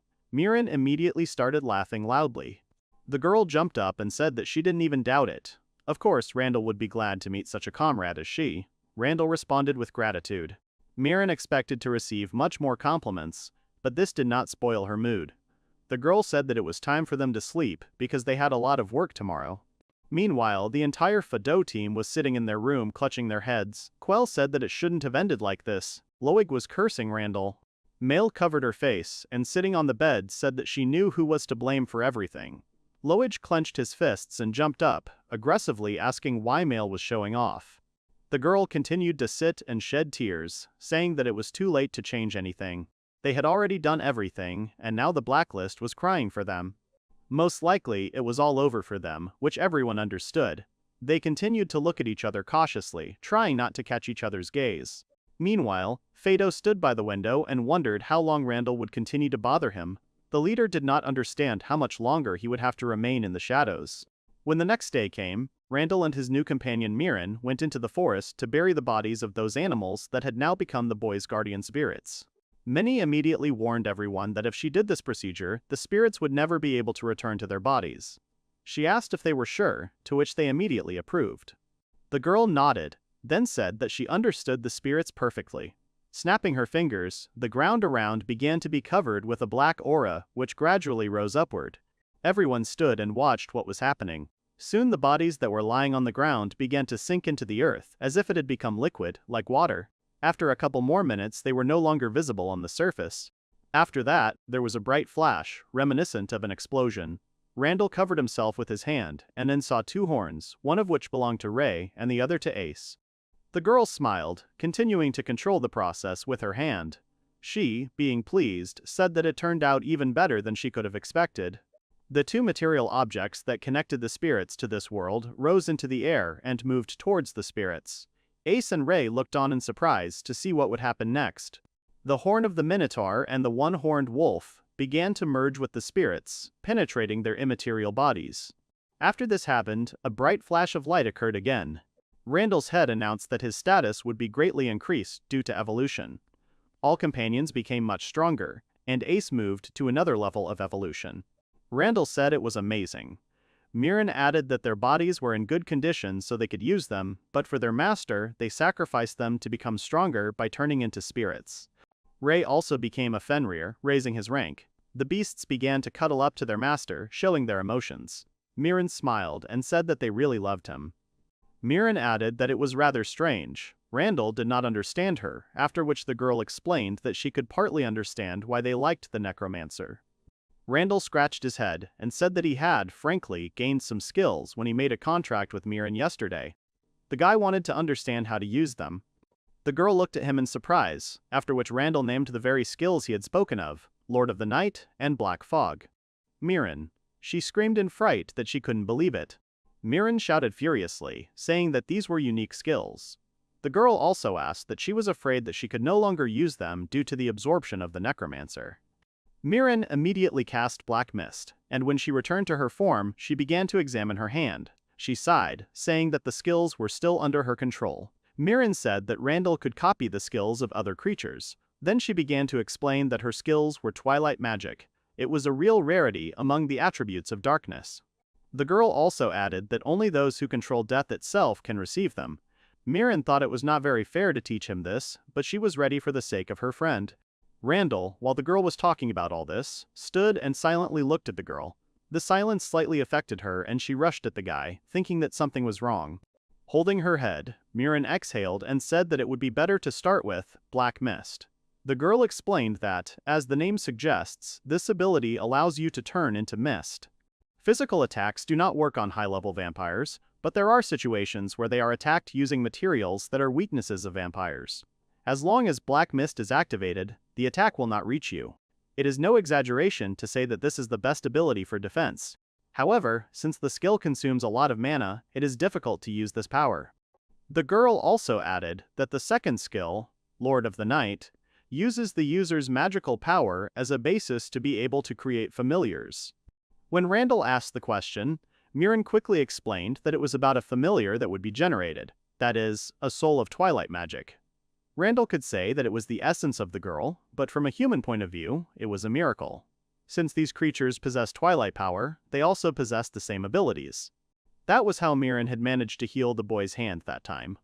Randall now clearly understood how Mirren had managed to pull off such a trick. Randall suddenly decided to ask another question. The guy said that he didn't understand the point regarding the twilight magic that Mirren constantly talked about. She just laughed and said that Randall should know that. Many said that if she drank blood, it would increase her lifespan. So, in other words, the undead for the guy is the same as blood for her. That's twilight magic. The girl sat down and said that the energy associated with death is special. What is important is how it is used and controlled. Then she added that they are similar in this. Randall looked at the girl and said that they really did have a lot in common, but as she said later, there really wasn't much point in talking about it. Mirren said that she could show the boy something else. The girl started talking about the skill that Randall used on his familiar last night, Dead Spirit Coffin. They stopped and Mirren said she had something similar, but much more advanced. The vampire straightened her hand and shared the skill, Thunder at Nightfall. The guy read the skill name in surprise. The girl nodded immediately and said that the Dead Spirit Coffin only allows you to store the bodies of the dead, and her skill allows you to store anything. Randall was glad, because this was what he needed in the dungeon of the Godslayers. The guy decided to test the skill by stretching out his hand and reading the spell. This ability worked almost the same as the skill the Necromancer already had. He pointed his hand at the bags, after which they began to turn into a small bottle. Everyone stared in surprise at the missing items, which had now become a very compact glass bottle. Randall realized that he no longer had to worry about transporting luggage, but then he noticed how sad Ace had become. Randall looked up and smiled, telling the Minotaur not to worry. The boy added that he valued Ace not because he carried things. The Necromancer was sure that soon there would be a task that only Ace could do. 8. That was why, when the day came, Randall wanted Ace to help him. The boy said that he would count on the spirit. Ace raised his hands high and began to hum happily. After they had done all their business in the forest, Randall said that it was time for them to continue their journey. Mirren agreed, and then Randall immediately remembered something. Randall said that from the rumors he'd heard, vampires had many weaknesses, but Mirren thrived in the sun. Mirren leaned towards the guy and immediately made it quite clear to him that he should stop underestimating her. Randall was slightly frightened by such a mood of the girl. Mirren said that she is the Lord of Vampires, the Great Lord of Darkness. Sunlight, holy water, silver, and crosses do not affect her, so do not equate her with the common rabble. Randall thought for a moment, then decided to ask, saying that the girl, in that case, should have a natural defense against such attacks. Mirren said that it was not so. The girl explained that her unique skills allowed her to avoid such danger. If she did not use them, she would immediately be turned into dust. The Necromancer thought about it. Then it all came out that Mirren couldn't be killed, unless, of course, she wanted it herself. The girl laughed, saying that it was so. She also added that no one could compete with her. Randall had a question prepared and asked the girl what would happen if she was hypnotized. Miran smiled again and said that there was still such a possibility. Miran felt awkward about such conversations and said that she could also bypass hypnosis in some cases. Afterwards, she said that this conversation would continue when it would be necessary again, but not now. After the girl started flying away from Randall, the guy thought about it. The girl said with a smirk that she was looking forward to it, calling the guy an adventurer. Randall wanted to test something and grew wings like a vampire lord. Miran immediately started screaming that it was unfair to do that. She began to slowly try to say something, but a joyful Randall interrupted her, asking what had happened. He began to rise up, exulting and saying that he could now fly. On the way to the guild, Randall started stretching and talking about how tired he was. The guy added that they could fly here on the Black Wings. Miran added that there was nothing they could do about it. The guy would die if he ran out of mana halfway. Randall even thought that they could buy a carriage, but the girl said that it would be better to master the skill and travel would be faster. Randall thought about the skills, but Miran immediately hurried him. The Necromancer stopped her for a second and asked if she was sure that everything was fine. The guy added that this guild was on a mission to exterminate vampires. Miran immediately asked if the guild was still doing this. Randall said that there had been no vampires or government orders lately, so the missions had stopped. The girl smiled, slightly adjusting her hair. She said that in that case, everything was fine, and then asked Randall if they could defeat her. Randall smiled, feeling the girl's authority and confidence, after which he immediately replied that he doubted their strength, which was clearly not enough. The guild door swung open and everyone immediately recognized Randall, who was walking in the company of a cute girl. The adventurers also noticed that his wolf had grown a couple of times in size. The conversations at the tables continued. Many thought that it was because of his companion that the guy rejected the offer of Melee and Quella. There were also rumors that the group dumped Randall, and he then rejected them. Randall had indeed become very popular in the guild, retaining his S rank unlike his other former colleagues.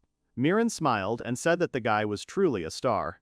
The guy turned around, smiled at his companion, and said that in his opinion, she now stood out much more, in a good sense of these words. Miran didn't understand him right away, so she asked what she had done wrong. The girl noted that she had been specifically studying people, in response to which, Randall laughed and said that everything was fine. Nina, noticing the couple, immediately greeted the guys from behind her counter. The guild worker noticed the girl next to him and asked the name of this beauty. Miran's spirits and confidence, to which she immediately straightened up and told Nina that the girl had good taste in people. After that, Miran leaned over to Nina and gently touched her chin. The vampire lifted her up and looked at her neck, adding that Nina was so beautiful that she even made you want to eat her. Randall immediately intervened, blocking Miran with his hand.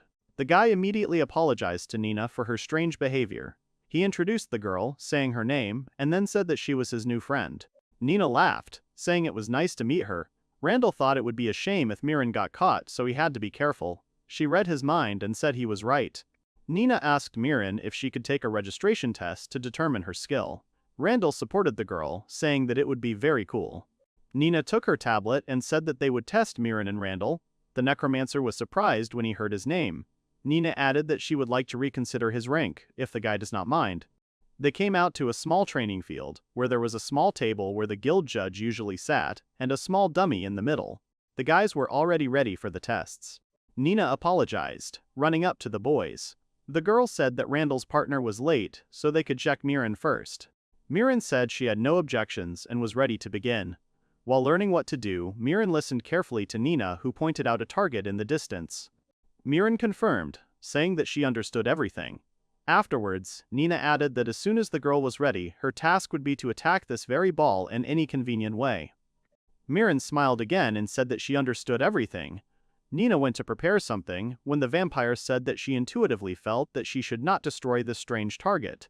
Randall chuckled and said that for once, Miran was surprisingly right. Miran brushed off the joke, asking how long she could hold back. When Randall asked if the girl had any weapons, she pulled out a pair of daggers and said that these weapons were passed down in her family. Randall said that in that case, everything would be fine and she would definitely cope. The guy also added that if the target did break, then the gun would have to be blamed. Miran agreed, saying that the guy had a good idea. Nina called the vampire, saying that they had finished the preparations. The guild was ready for the girl to begin the test. Nina sat down at her desk and prepared the adventurer's forms. Mirren stood opposite, about 20 meters from the ball, and tightened her grip on the pair of family blades. Nina saw the girl's weapon and thought that the girl was not using any magic or ranged attack at all. However, the blades looked quite dangerous. Nina also thought that this was probably the princess of some country, to whom Randall had been assigned to take care of her. Mirren got ready and shouted that she was starting. Having covered the distance to the target in a matter of seconds, Mirren rushed past, striking with both blades at the target, which was shattered into pieces. The remains of the target began to fall to the ground, and Randall, seeing the result, tensed up and began to come up with various excuses in his head. Nina was also very surprised by this outcome. The crowd began to chant applause, calling out to each other. Many began to envy Randall, talking about where the guy found this beauty, who, in addition to everything else, was also terribly strong. Randall, wasting no time, immediately jumped up to Nina, hearing one of the versions that people shouted. The guy said that the target was most likely too old. Nina said that it seemed so, and then thought that B rank would suit both of them perfectly. Mirren, worried, asked if he was too high, to which Randall replied that it was fine. Suddenly, someone came up to the boys from behind and expressed their reaction with a long, "wow." The stranger added that even if the target was old, the girl simply tore it to pieces. The girl added with a wicked smile that Mirren fought as if she wasn't human at all. Randall looked at the girl who had just arrived in shock, as if he knew her. Nina immediately jumped up, shouting the name of the guest. It was Luminese. The guild worker said that the girl was late. Mirren at this time did not understand at all what was happening. Mirren asked if Randall knew her. The guy answered that he did, because this girl has a skill that appears once in a century, the Holy Sword. The girl is also the youngest solo adventurer to not be S-ranked. By the way, Lumine's Rithest, the Sacred Sword, was a diva legend of this world. Lumine smiled, slightly embarrassed. The girl threw the sword aside and said that she really was the legend that there were many rumors about. After that, the girl stuck her sword into the ground and stretched her muscles a little. Having warmed up, she smiled widely again and suggested that they start the duel, citing the fact that she and Randall were both busy people. Randall continued to watch the girl prepare and said that he was not particularly sure about his own busyness, but it was clear that Luminese was indeed the type who had a lot to do. The girl took a deep breath, then raised her sword and took a few confident steps forward. Randall immediately felt something begin to concentrate around him. The guy covered himself a little with his hand, thinking about what kind of powerful aura this girl had. She was much younger, but already had such a strong pressure. The girl took the sword with both hands and held it out in front of her. She really seemed like a very scary person, and it was read in just one look. Luminese loudly asked if Randall was ready, and then immediately began to advance forward. Randall immediately saw this and knew that it was time for him to act as well. The Necromancer put his hand forward and shouted the name of his spirits. Ray and Ace immediately appeared on either side of the boy and gave their menacing battle cries. Luminese looked at all this with interest. The girl immediately understood what the Necromancer's power was, but she already had a plan on how she would deal with him. The girl smirked, then called out to the spirits that she was there. Suddenly, her next action was a jump, after which Randall and his spirits lost sight of the girl. A few seconds later, Luminese appeared above the voices of the Necromancer and his pets, swiftly heading towards Fenrir with her sword. Minotaur Ace managed to notice this, and immediately began to swing his new weapon, which he began to wield after the last evolution to a unique class. After attacking the one-horned wolf, the girl noticed the bull's weapon heading her way. Luminese was an experienced warrior, so she was able to easily avoid the blow. The Minotaur began to swing again, to which the girl only smiled and said out loud that Ace was also very slow. The bull attacked the target, but the sacred sword slipped to the side again. By slightly changing their tactics, Randall's spirits gradually began to adapt to combat with a more elusive opponent than all the previous ones. But the sacred sword did not lag behind, also adapting to the attacks of her opponent, managing to parry everything skillfully. The girl understood that she needed to get to the Necromancer himself. Most often, Ace and Ray managed to attack in turns, so that the Minotaur would not suddenly hit the second spirit. This hindered them a little because Luminese could always dodge the blow. However, the girl was only enjoying it. She said that both spirits surpassed A rank in terms of strength. Luminese also said that the Minotaur didn't look like some old monster. After the Minotaur hit the ground, Ray rushed to attack again, mainly trying to strike the first blow with his horn. The girl managed to reflect everything, also praising Fenrir. A slight lull in the arena. Both spirits looked at their opponent, who was catching her breath at that moment. It was clear that Luminease was also giving it her all. Randall, who had been standing aside, thought that his spirits had indeed become much stronger. The boy raised his hand and shouted at them to continue at the same pace. Suddenly, which was a little unexpected for Randall, the girl turned to him and asked if the Necromancer was sure that he could be so carefree during the certification. The girl threw the blade at him, raising it. The sacred sword said that the guy was acting like a coward, forcing his familiars to fight while he himself watched from the sidelines. Randall realized he had let his guard down, but he quickly came to his senses. The boy extended his hand and shouted the spell, Black Mist. Luminease continued to rush towards him, telling the boy not to forget whose test this was. As soon as the sacred sword had already reached its target and lowered its blade, Randall seemed to evaporate from under it, leaving only part of his body to the side and a black aura. Luminease was simply shocked by what the guy was now able to use in practice. She looked at him in surprise, as Randall at that time almost restored his material form, thinking that he barely had time. The distance between them stretched a little again, and the girl calmly said that the guy had several interesting abilities. Then she added something else. At the same moment, Luminease appeared behind the Necromancer, saying that he still couldn't keep up with her. Nina and Miran. They shouted the guy's name in fear from a distance. It felt like Luminease was so excited that the exam fight had long since become real for her. She raised her sword and screamed that it was the end. As the sword swung towards Randall, who fell to one knee, many who were watching the fight simply closed their eyes, not wishing to see the young man die. But after a few seconds, they saw that the Necromancer was still alive. The guy covered himself with his hand, holding back the massive blade of the sacred sword. Luminease was shocked by this. Cold sweat slowly began to run down the girl's face. She saw that Randall had just sacrificed his arm and would most likely continue to fight. The girl raised her sword and then went the other way. Luminease smiled and said that Randall wasn't as bad as she had thought at first glance. Randall smiled back. Clutching the wound on his arm, the boy told her that if he wanted to pass, he should at least show that much determination. Luminease liked this answer and said that the boy passed. Afterwards, the girl solemnly declared that she, the sacred sword of this country, Luminease, confirmed that Randall was worthy of possessing the S rank, which is given to adventurers. A pleasant shock engulfed the entire audience that watched the exam. Many were happy for Randall, shouting that the guy was amazing and had talent, having achieved S rank while being a loner.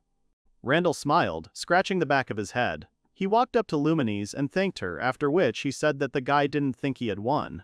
The girl chuckled, saying that it was true and he still needed 100 years of training to defeat her. But then she added that the sacred sword had a premonition that such a thing might happen soon.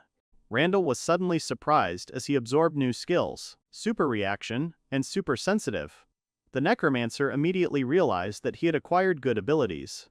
Suddenly, somewhere behind Randall, someone started calling him. It was Nina, who was running to meet him. As soon as the guild worker approached, she immediately congratulated the guy, saying that he was incredible. The girl said that not only his familiars had become stronger, but Randall himself had also gained strength. The guy continued to be embarrassed, saying that he had not gained much. Randall also thought that in the end, it was all because of the skill that Miran gave him.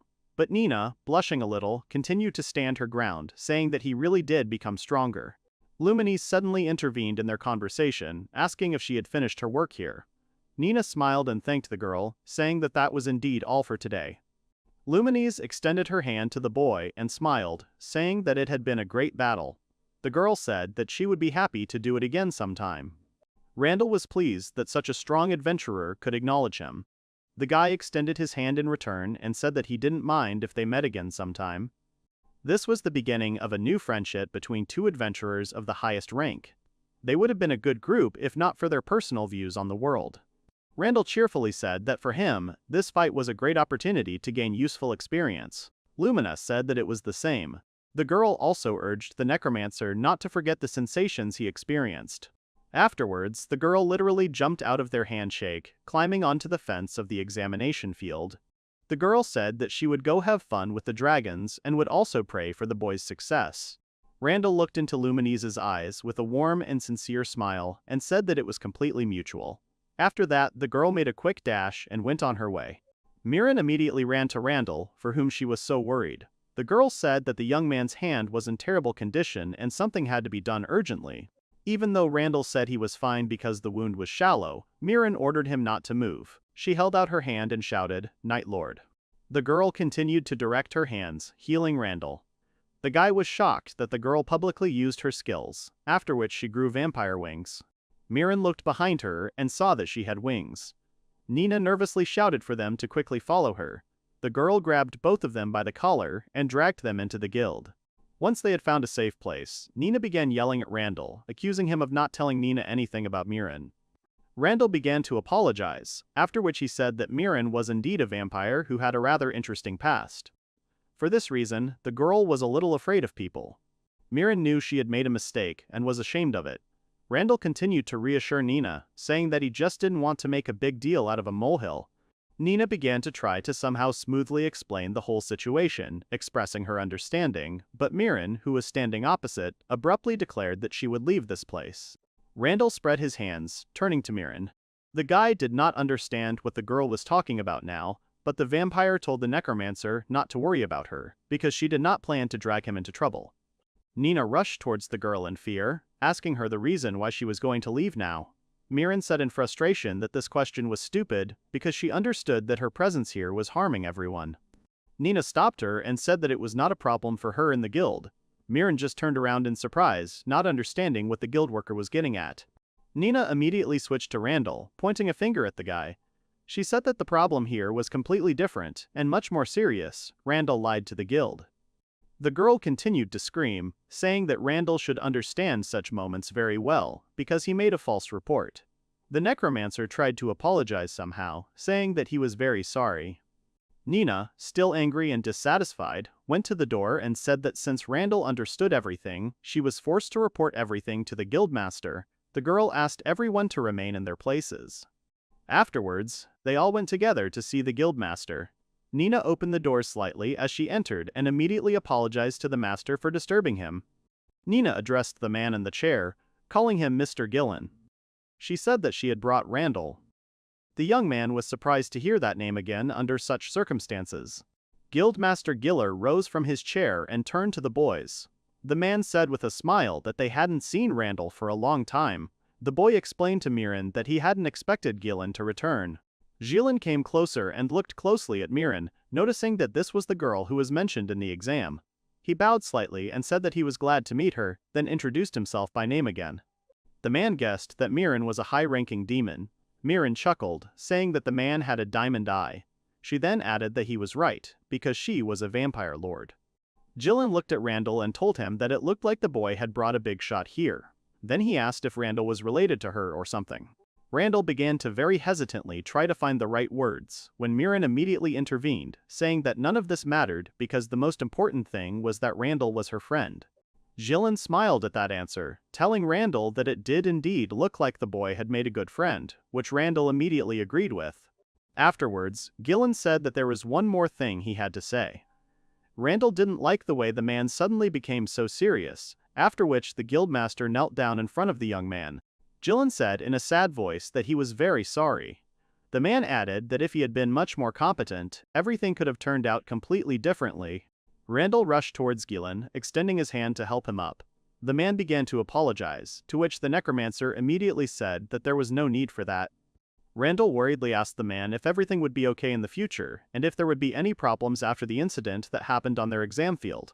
Gillen started to stand up, holding his knees, and immediately replied that Randall need not worry about it.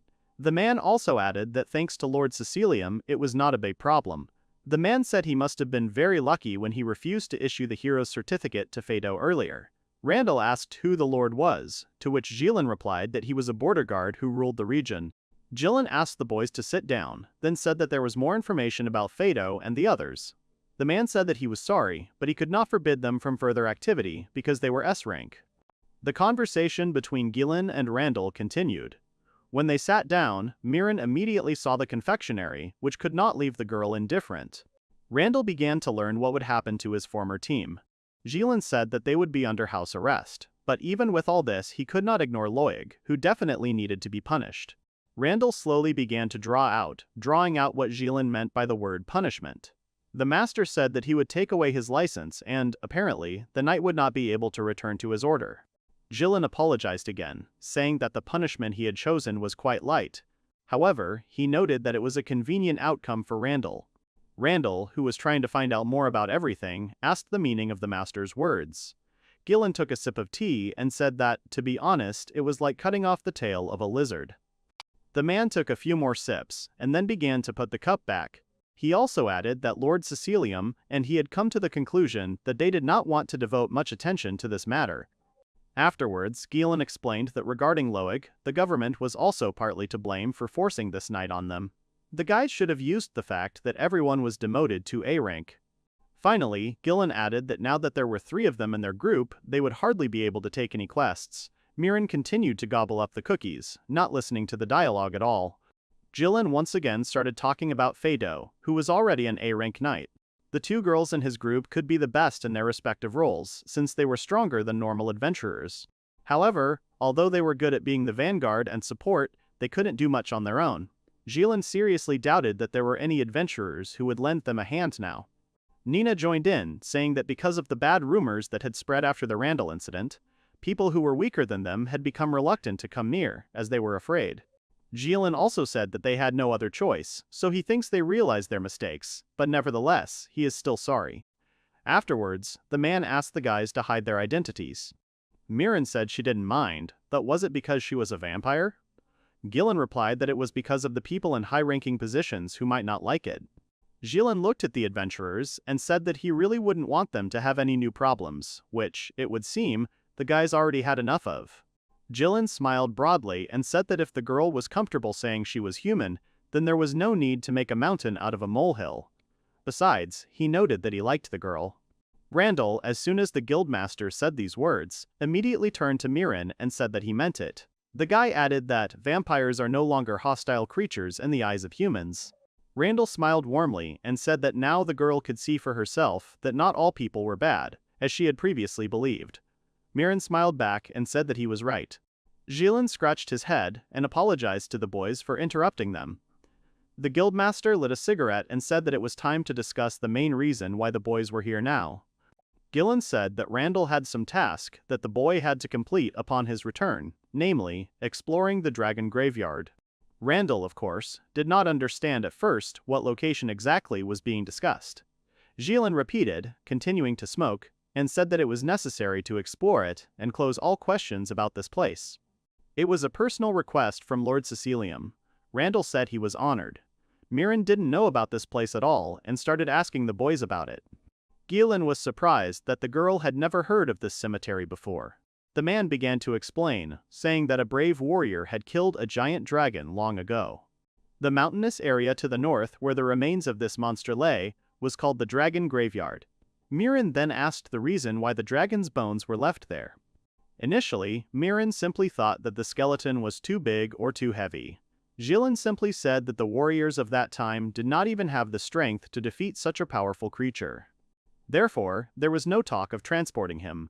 The dragons were really so huge that even if they killed one now, the master was still not sure that they would be able to carry his body. As a result, the bones left there became part of the area. The colossal amount of magic contained in these remains poisoned the air around them. This had a devastating effect on the landscape. Gillen also mentioned the priests who regularly brought various gifts there, but now, in fact, they are under house arrest. After the guildmaster mentioned the same punishment that had been meted out to his former group, Randall immediately realized that Gillen was talking about Quella. In conclusion, Gillen said that this was the very reason he asked to bring the boys to his office. He did not think that this would be bad news for the boys. The master also added that even if they tried to hide the fact that Mirren was a vampire, the group would still find out. But house arrest would help shut those annoying people up. Randall thought for a moment, then said that other than Quella, who was a holy disciple, he was probably the best person for this. Besides, it was a good opportunity to demonstrate his vampire abilities. Randall, after thinking it over, said that with his detective skills, he could not guarantee the mission would be completed. Gillen was surprised, after which Nina said that it was time to voice the truth. Gillen thought this was indeed the right moment. The man folded both hands and addressed Randall, lowering his tone slightly. The master asked that Randall not tell anyone what he was about to hear. The guildmaster said that the Dragon Graveyard is the only place on their continent where you can go back to the past. This is what makes the location unique. Randall was getting more curious now, so the boy leaned over and said that the guild had determined that there was an anomaly in the cemetery. If that was true, then the boy knew where this inquiry was heading. Gillen said the guy had the right idea. They wanted to ask Randall to destroy a zombie dragon, which is one of the largest dragons in history. Randall shouted out that the guild must have an idea on how to defeat him. Mirren interjected that it was too risky and very serious. Afterwards, Mirren smiled and said that they would have no problems with them. The girl also added that they were slightly overestimating the danger. In the end, Randall also agreed, saying that it would be an honor for them. Gillen smiled and said that he was confident that the quest would go well. The master added that the guild should work as usual, so they would send a detachment of swordsmen with them. Nina also shouted out, being delighted with the guy, that everything will definitely be fine with Mr. Randall. She argued that the guy has a unique profession. Randall was surprised when he heard about the uniqueness. Nina explained that she had done a little research on necromancers, and it turned out that there were currently 0 adventurers in the guild who were registered as necromancers. Randall asked if his ability was really that rare. Nina exclaimed that it was. Those with unique professions always had exceptional abilities. Nina almost immediately gave the example of the ability, Demon King, as well as Hero. This also includes sages and saints, and also Limones, who was here earlier. Randall continued to doubt that he could stand in line with such individuals. Mirren, however, took the guy by the hand and said that if it came to a fight, then together they would definitely cope. Gillen also confirmed everything, calming the guy down. The man said that Randall now has strong allies. Afterwards, he smiled and said that he really counts on Randall and Mirren. Randall was really worried, but there was absolutely nothing he could do about it. Everyone believed in the guy. I think he is a new unique star who will leave his mark. He knew he couldn't betray that trust. At least the boy could try not to be ashamed of it. Randall said he was in and would do his best. It was all decided. Randall and Mirren were about to set out. When everyone left the guild, Mina and Gillen saw the boys off, wishing them that adventurers would be more careful in the cemetery. The travelers set off on their journey, and after walking a few kilometers away from the guild, Randall noticed that he hadn't noticed anything at all. It turned out that Mirren couldn't fly and move at the same time. The girl explained that flying does not waste her magic supply if she moves short distances, but if the distance is really long, it is better to walk. After that, Mirren said that she was already a little tired of being on the road all the time. Randall supported her, and then suggested making a pass near the forest. Mirren sat down on a rock and asked how much longer they had to go. Randall exhaled and said that they were almost halfway there. The guy also added that they would stop in the city of Aden on the way. Mirren added that they would need to prepare well for the upcoming task, because the dragon was a serious opponent. Suddenly she remembered something else. Mirren decided to ask Randall about sleeping dragons, graveyards, and how to make a research request. She wanted to know more about all of this, and the necromancer did not refuse her. The girl was surprised that Randall actually agreed. The guy started to say that firstly, regarding the request for research, the purpose of the research is what will be discovered during its course. By the way, regarding this, basically research requests are group tasks for which there is practically no reward. There are 2 types of research, and they are assigned to those who are trusted more. Randall also said that they were given a special request, and that is why they must do everything so that their reputation does not suffer. Mirren shook her head and said that she understood that. As for the dragons, it was the most beloved and popular fairy tale among children. Randall himself was curious whether all this coincided with their version of the legend. Again, none of this changes the fact that dragons did exist in the past. Once upon a time, all living creatures feared and trembled before these formidable creatures. Instead of destroying villages, the dragon would give the village fresh dew once a year. If the villagers did not protect it, or if he did not like something, the dragon would say that he would bring misfortune to the village. It was for this reason that the inhabitants were very afraid of the dragon. Over time, people began to treat this creature the same way as any other deity. But one day the dragon wanted to visit a neighboring empire. The people of this country were not as obedient as the villagers, and, as a result, the dragon was defeated. Mirren was delighted with this story. The girl said that it was the heroes who saved everyone then. Randall answered that this was not so, because the empire had outstanding power, there were just many people there, and only one dragon. And then came the hero, whose name thundered across the continent. Mirren thought for a moment and said that what she had heard earlier was different from what Randall was saying now. Randall continued, saying that this brave man was a living legend of the village, and then they came with the dragon to the Empire and destroyed it almost completely.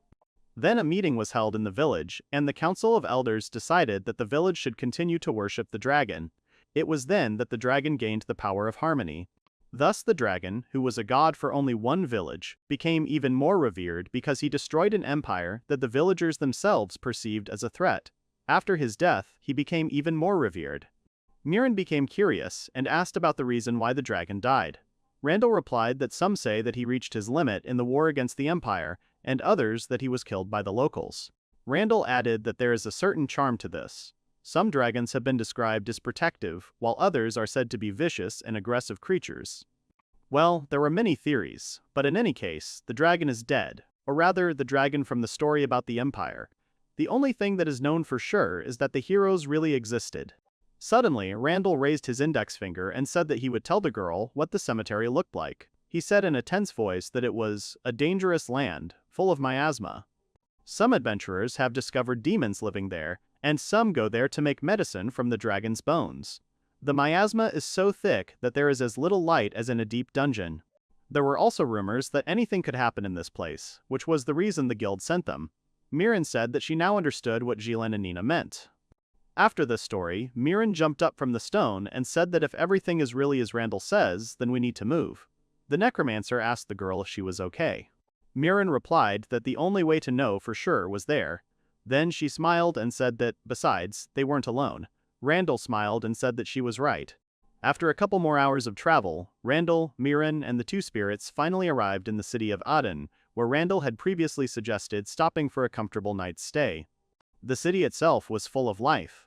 Its streets were filled with a variety of people and all other races, werewolves, elves, beastmen, and even sea creatures. Such abundance even slightly confused Miran, who watched all this in surprise. Randall stroked his Fenrir and said that he would have to go back for a while. The guy used the skill Coffin for the Dead and hid the spirit. The guy saw Miran's face and asked what was bothering the girl. Miran said that she didn't know there were so many non-humans here. Randall smiled and said that this is a peculiarity of the city. There really are many species living here, so there is no discrimination, persecution, and everyone lives in peace. The Necromancer turned to Miran and asked the girl if she liked this nice town, in the guy's opinion. Miran smiled and said that she probably did, because it was really great here. Afterwards, Randall said that they should take a short break, buy supplies, and have a snack. Then he remembered something. He turned to Miran and asked her if she would have any problems eating regular food. Miran laughed and said that there would be no problem. The girl immediately clarified that she meant that she did not need food at all. Then she said that it was quite convenient. The girl said that instead she feeds on cosmic energy. In this regard, vampires were similar to demons. And the most effective way to replenish strength is to drink human blood. Randall smiled awkwardly and said that it seemed that blood was better. Miran laughed again, telling him not to worry. She had said that it wasn't the only way. Miran added that she can get magic elements from human food as well. She doesn't have to waste time eating, and she can also spend that time searching for the magic element. Randall thought that the girl didn't need to eat then. Miran snapped at him, saying that she hadn't said that at all because the girl thought human food was fine. The girl said that she especially liked the cookies. They were simply magical because Miran needed only one thing to gain power. Randall laughed, saying that he was glad about this. The boys moved on. A few hours earlier, Randall's former team was sitting in their room and continuing to quarrel, starting, as always, with Loig's initiative. The knight was rushing around the room their group had rented. Fado asked the guy what had happened and where he was going in such a hurry. Loig said that he knew where Randall was heading now. Loig solemnly declared that it was a dragon graveyard. Fado looked at him dully, asking again. The knight said that it was indeed so, and Randall was already halfway there. Quella immediately shouted that they couldn't go after him, since they were under house arrest. The girl was afraid of the consequences that could await the group if the guild found out about their departure. Mail joined the conversation and firmly said that if they showed such activity, they would have a chance to clear their names and reputations in the eyes of the people. Loig raised a finger and said that everyone was talking about exploring the dragon graveyard, but that wasn't the only thing people did there. Jilin remained silent, but it was an act to make the information seem credible. Fado just smiled and said that this had become an annual occurrence. All this talk about zombie dragons is a great topic for anyone looking for a thrill. Mail started to say that it was unlikely that Loig had come running here just to tell about some rumors. The knight smiled and said that this time, everything was different there. Loig began to lead up to everything he wanted to say. The knight said that if the dragon really did suddenly rise again, then the guild would have to turn to their saint, Quella, for help anyway. Quella responded hesitantly. Loig pointed at her and said that only she could defeat this monster. Quella immediately lowered her head and began to think about Randall's companion. Loig came closer and threw his arm over Quella's shoulder. The guy began to provoke the saint, saying that she was afraid, it was just a zombie dragon. Loig also added that if they ignored this news, the country would be in trouble. It would be a great honor for him if they could prevent this together. When Mael did not support Loig's courage, saying that all this would end badly, the knight switched to the leader of the group, Fado, and asked what he thought about all this. Fado, who was immediately lost in thought, immediately fell into his old and recent memories. The guy was still bothered by the fact that Randall was constantly surpassing him. Fado dangled his arms and sat on the edge of the bed, saying that it was unlikely that the dragon would actually be reborn. But if it did happen, they would really need Quella's help. Loig continued to press Quella. The girl clenched her hands and thought that if she did everything in her power, they would all be saved. No one would have any problems after that.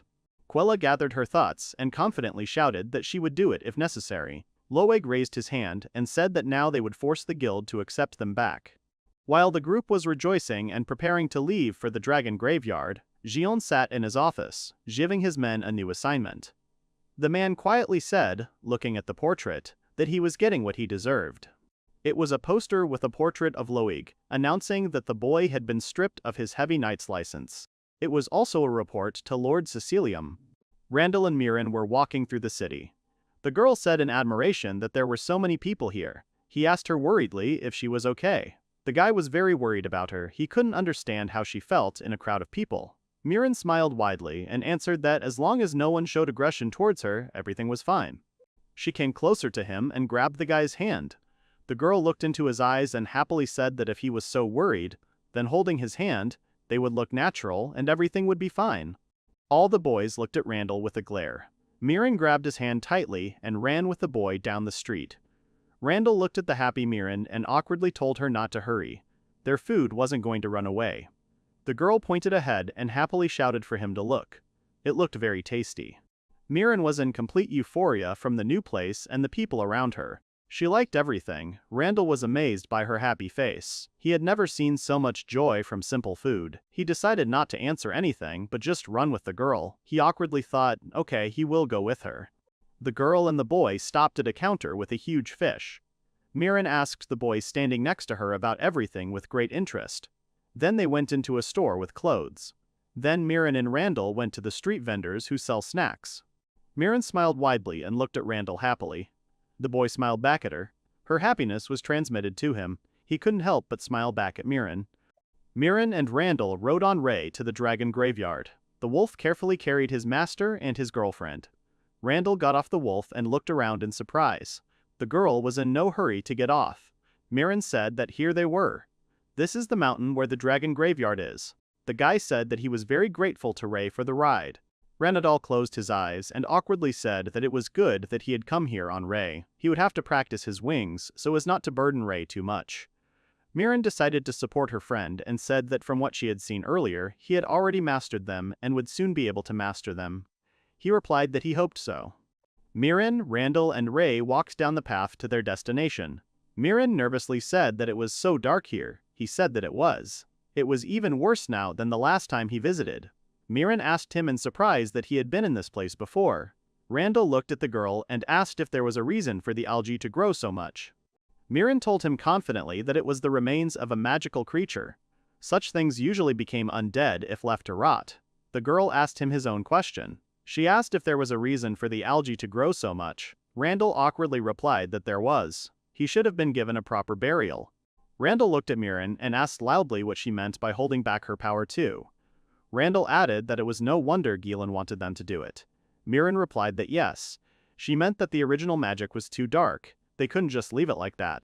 Randall thought that if a demon or adventurer came here and created a powerful monster or something, there was a danger that it would become a demon king. The boy continued to reason that he wouldn't jump to conclusions just yet. Mirren said that it seemed like they had everything under control. Mirren said that the device creates healing air and turns weak creatures into undead. The girl added that it is quite effective. The girl said that it is possible because the dragon is running out of magic. Randall asked with interest that she is getting weaker and the device is getting stronger. Mirren looked at him and asked that the closer to the flame, the warmer. The girl added that it was the same principle. Randall asked that then there was nothing wrong with leaving him alone. Mirren said that if they didn't take action, she thought for a moment and said that if they made a mistake, this dragon, he would upset the delicate balance. Mirren looked closely at the guy, who looked at her in surprise. The girl quickly said that the fastest way to defeat him was to direct his own energy at himself and hit him at the moment of resurrection to defeat him for sure. Randall screamed in shock that it was impossible. The guy asked if they had any other options they could use. Mirren exhaled and said she didn't know. The girl asked the guy if he could resurrect the dragon at all. Randall said he wasn't sure, but he could try with this grimoire. The girl said she understood everything. Mirren asked him if he was interested in this option. The guy blushed and shouted loudly that he was not. The girl said that they would have to weaken him anyway. Mirren continued saying that by turning off the device with the healing air, she would emit it. This was necessary to check the dragon's condition and protect herself from dragon addictions. Randall said that it was time for them to start sorting everything out. Mirren said that he was as enthusiastic as yesterday. No problem, he would soon get used to it and would be able to control his self-confidence. The guy asked in surprise if it was true. Mirren answered that it was. The girl raised her hand and opened a passage in front of them, which was surrounded by darkness. They only need to go through it. Randall said that was great. The girl smiled and said that they would get it done in no time. They entered the tunnel the girl had created. The boy told her that he hoped she was right. They passed it and found themselves in a huge field with a huge skeleton lying on it. Randall said that here they were. They came closer to the skeleton. Mirren said that although the amount of restorative air was reasonable, there was a lot of it now. Randall asked the girl how long they were counting on. The girl touched the skull and said that if they did not take care of it, in a few decades, maybe 100 years, the magic would run out and they would return to normal life. Mirren added that maybe they should just impose a ban in that area or something. Randall responded that he completely agreed with her. Mirren said that now they needed to make sure there were no other creatures nearby. Randall smiled and said that he would take care of that. Necromancy would solve that problem. Mirren said that she thought he was right. The girl screamed loudly that she was counting on him. The guy confidently answered her that yes, he would take care of it. Randall's former team watched them from the bushes. Loig asked what it meant, then Rand. Quella asked what it was Fenrir. The boy replied that it must be a long-haired wolf. Quella said that its size was most likely a result of evolution, although some legendary tamers were known to enhance their pets to make them stronger. Loig asked angrily, what nonsense, how can Randall be a legendary tamer? The visibility is still bad. He asked Quella that she is a saint, can she do something about it? Fado said sullenly that they had to deal with the dragon anyway. They would check on him. Loig said that he would have to do everything again. Quella said that everything was completely different from before. Loig ran ahead and shouted for them to follow him, no need to hesitate. Quella shouted for him to wait. Fado let out a tired breath and followed them. Loig placed his hand on the device and said they would get down to business. Quella asked him in shock what he was doing. Fado shouted that they were here to explore, and if the dragon came, they had to defeat it before anyone else. It looked like it wouldn't be back for decades, there was nothing they could do about it. Loig asked if he had any idea what they were going through. Loig said that of course they were here now because of Rand, and because of him, their S-rank group was in danger of being disbanded. Mail said that without Frigo Loig can't become an adventurer. The boy angrily shouted at her to shut up. Without a vanguard, they wouldn't achieve much anyway. Fado said he knew what was going on. The boy asked what they could do. Loig laughed and said angrily that he knew. If it weren't for him, Fado would still be a rank. Mail said that if there was an interesting way to get to A-level, Loig was definitely the best. The guy said that all she did was say irrelevant things. Loig said angrily that they should just wake him up and chop him into pieces. Fado said that it seemed they had no choice. Mail groaned sadly, but said nothing. Quella looked at her friends in shock. She screamed loudly for them to stop. They couldn't do this, they couldn't let the dragon wake up. Loig smiled evilly and told the girl that he didn't think she wanted to be remembered as the most incompetent saint in history who had so cruelly betrayed her people. If it came to that, of course. He added that he was sure that the sisters who raised her would be very upset by her actions. Loig put his hand on her shoulder and said that it was inevitable, they would defeat the dragon and become heroes. The boy asked if it wouldn't be better to secure the status of a miracle-working saint in practice. Quella thought about her sisters and the little children she cared for. The girl said irritably that it was fine. She understood everything. She would do it. Bloig patted her on the back and said that it was good. She shouldn't worry. Hundreds of years had passed. There was nothing dangerous about this dragon. Fado asked the girl if she could handle it. Quella confidently replied that yes, she would figure it out. No problem. Besides, Loig was right. It had been hundreds of years. The girl added that she didn't think he would be a big problem. Loig cried out happily that that was what he was talking about. He was too big to recover that quickly. Quella placed the cross to her forehead and began to pray. Black smoke began to emerge from the device, surrounding the dragon's skeleton. Loig asked how long it would take. The girl said that it would take almost all of it. Quella stood up from the ground and said happily that everything was fine now. The smoke began to come out of the car more intensely. The girl lost control over it. Loig loudly asked what happened. Male screamed that they had taken control. Fado asked that they had interrupted her. Loig angrily asked that he hoped that the dragon had returned. The girl screamed that, yes. Quella said in horror that she did not expect that there was a strong mage nearby. She remembered Randall's friend and thought how strong she could be. Fado screamed hysterically that if there was anyone here besides Rand, they could see them. They should leave here. The heroes stood opposite each other. Male took out her wand and said that they would disappear now. She added that she would get rid of the traces, then they had to escape. Loig shouted that this is what he was talking about. They can do anything if they want. They need to get out of here while they can. They started to run away. Fado said something about the dragon. Loig asked that Rand was nearby. Why don't they just attack him while he was lying there? Dragons have such powers. Quella replied that she thought Rand could defeat him alone. Loig angrily said that then everything would be fine. Everyone looked at him in horror, but did not answer. They ran out of the forest. Mirren looked at the forest intently. Randall asked excitedly what was going on. The girl didn't answer and took off. The boy opened his wings and wondered if he could catch up with her. Mirren and Randall landed near the device. The girl said angrily that they had run away. Randall asked in surprise that they had run away, but who was she talking about? Mirren said there was something wrong with the device, so she flew in to take a look. There was no trace of them left. The guy angrily asked who they were, what she was even talking about. Randall exhaled and said okay, no matter. He asked if the dragon's corpse was okay now. If the device was broken, then the healing energy probably wasn't being released properly. Mirren said that was more important, of course. They should go back and check. The girl came closer to the skeleton. Randall mentioned that he needed her to research the dragon. Mirren said fine. The girl carefully examined the huge skeleton. The remains had received too much healing energy. The dragon had already begun to revive. Its final awakening was a matter of time. Randall asked if there was anything they could do. She said they needed to reduce its size. The guy asked when it would wake up. Mirren said maybe in a few minutes. Randall said it didn't look like they'd have time to organize a strike team. The girl said confidently that they'd have to handle him themselves. Randall asked wearily if they could win. Mirren extended her hand to him and replied that they didn't have to defeat him. The boy asked her in surprise what she meant. Mirren told him to look at his condition. He won't live long after resurrection. Randall asked what she meant, that he could be left alone.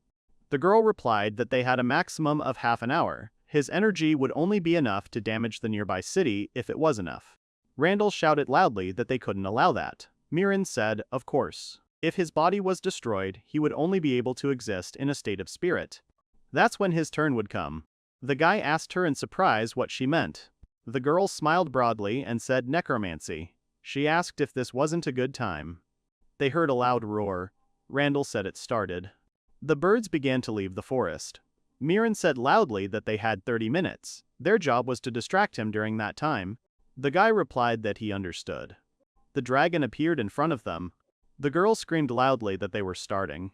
The monster let out a terrible roar. The dragon roared loudly, causing the ground to shake. Randall said in shock that this was a zombie dragon. Mirren looked at the monster in horror. The dragon landed on the ground and walked towards them. The monster was covered in wounds, from which bones were sticking out. The dragon raised his paw high, on which were sharp claws. Mirren screamed loudly for Rand to dodge. The dragon extended its clawed paw towards the boy. The girl screamed his name. She wanted him to get away from the attack. Randall thought in shock that something was wrong with his body. He can't move now. Ray and Ace stood in front of their master and began to attack the monster. They began to attack him more and more. The dragon raised his paws and roared loudly in pain. Ray and Ace looked at their master with a smile. They were glad that they could help him. Randall smiled and told them that he thanked them very much for their help. They saved his life. The dragon looked at them angrily and growled loudly. He was furious that he was attacked. He hit Randall, but he managed to escape from the blow. The guy thought that this time he managed to dodge. Randall shouted at the girl that his body was not obeying him. He angrily asked what was just happening. Miran told him that the dragon had intimidation. He should watch him closely during the attack. He could make it so that he could not move. Randall answered that it was fine. The girl flew up and headed towards the dragon. She angrily shouted at the monster that he not only possessed strong magic, let him receive it from her. Miran created a huge black ball and threw it at the dragon, screaming for it to eat it. The monster roared loudly in pain. It was wounded by Miran's powerful blow. Randall wondered in shock that it had worked. Miran screamed at him to stay calm. The dragon was up and ready to strike again. He waved his tail, but they managed to dodge. Miraz said irritably that they seemed to anger him. They should use up his magic supply. Randall asked in surprise that she meant to perform a magical attack. Miran hit the dragon again. She said that she couldn't say if it would work. Randall asked that she was sure of it. Miran hit the dragon again. The monster screamed loudly. The girl shouted at her friend to be quiet already. The boy thought uncomfortably that he seemed to be just getting in the way. The dragon opened his mouth wide to swallow Miran. She screamed with a smile for him to try it. She threw a magic ball into his mouth. The dragon staggered a little and growled softly. He turned and began to walk away from Miran. Randall asked in shock that he was running away. Miran said that she thought she had gone a little overboard. Randall asked hysterically that she had go a little overboard. The boy saw clouds gathering above the dragon. Randall shouted loudly that he was calling for thunder lightning. Lightning struck the dragon, and he screamed loudly. The guy proudly said that thunder lightning is part of the magic of the great sage. Miran happily said that it was a great job. The monster got angry and headed towards them. The girl said loudly that they would fight like adults. Randall asked in surprise what she wanted to say. He had been holding back until now. Miran replied that he didn't want to waste his magic just like that. Miran glared at the monster and told her friend that he was attacking. Randall stood behind her and looked at what was happening in surprise. He couldn't understand what was going to happen now. The dragon only became angrier from the fact that some girl had hurt him like that. Randall thought in shock that it couldn't be. He was attacking again. Rays of light began to emerge from the dragon. The dragon froze for a moment, and then beams of light began to hit the ground and burn everything in their path. Randall and Miran tried to dodge all the attacks, but it was very difficult since there were so many beams. Someone screamed loudly. The scream could be heard from the forest. People were in trouble, and judging by the volume of the screams, something terrible had happened that scared them. Randall asked his friend in shock that someone had been in the forest. Miran flew past him and answered irritably that now was not the time to think about them. Randall asked what kind of attack it was. The girl, without taking her eyes off the dragon, answered that it was called the Breath of Death, but with one peculiarity. Unlike ordinary dragons, his attack brings instant death. The dragon opened his mouth wide, from which drops of fire began to fall. He was preparing another strong attack that would defeat Randall and Miran. The girl turned to her friend and excitedly shouted at him to dodge. Randall stared in shock at the dragon who created a fiery vortex. The boy watched as the fire approached him. He thought in horror that he would not have time to bend now, and his transformation in the Night King would not help either. Randall continued to reason. He thought irritably that he could not do anything. The boy resigned himself to his fate and said that he was going to die now. Miran appeared in front of them, shielding him with her body. The boy didn't want Miran to protect him at the cost of her own life. He had already resigned himself to death. She smiled and looked at him. She added that this was why she would be with him until the end of his days. They hadn't tried many things yet. She didn't want him to die here. Randall worriedly asked his friend if she was okay. The girl pointed at the dragon and told Randall to look at it. The dragon sat on the ground, and smoke came out of its mouth. Miran hesitantly said that it seemed like it had used up all its magic. The hero wanted to tell her something, but didn't have time. The girl interrupted him and confidently shouted that yes, now was the time to act. She created a magic ball and said that she had to pave the way for the Night King. Just let him not dawdle. Randall confidently shouted that it was good. The boy quickly ran towards the dragon. Miran and Randall cast a spell at the same time and shouted that they were now using the Night King to defeat the dragon. A black ball of magic began to form around the dragon. It gradually began to envelop the monster. First, the dragon's wings were covered in black magic, and then the rest of its body. There was an explosion, and the dragon roared loudly from the pain he was experiencing. He was too tired to fight and struggle. Miran said that they had succeeded. The dragon disappeared, and in its place appeared bats that flew into the sky. There was a loud explosion, and nothing remained in place of the dragon. Miran and Randall won. The guy happily said that it was just great. Miran smiled widely and told her friend that in the end, they managed it together. They had done it. Randall nervously said that, no, that wasn't true. It was mostly her merit. Thanks to her they were able to defeat the dragon. The girl exhaled and answered that it was only for now. The guy asked excitedly that she was not hurt. Miran smiled and mockingly asked who he took her for. The girl decided to use a spell. She said that she was using the King of the Night. The girl was surrounded by black magic, and all her wounds and scratches healed. Miran glowed and joyfully shouted that she was back in action. She was completely healthy and could go into battle again. Randall awkwardly said that she really knew how to surprise.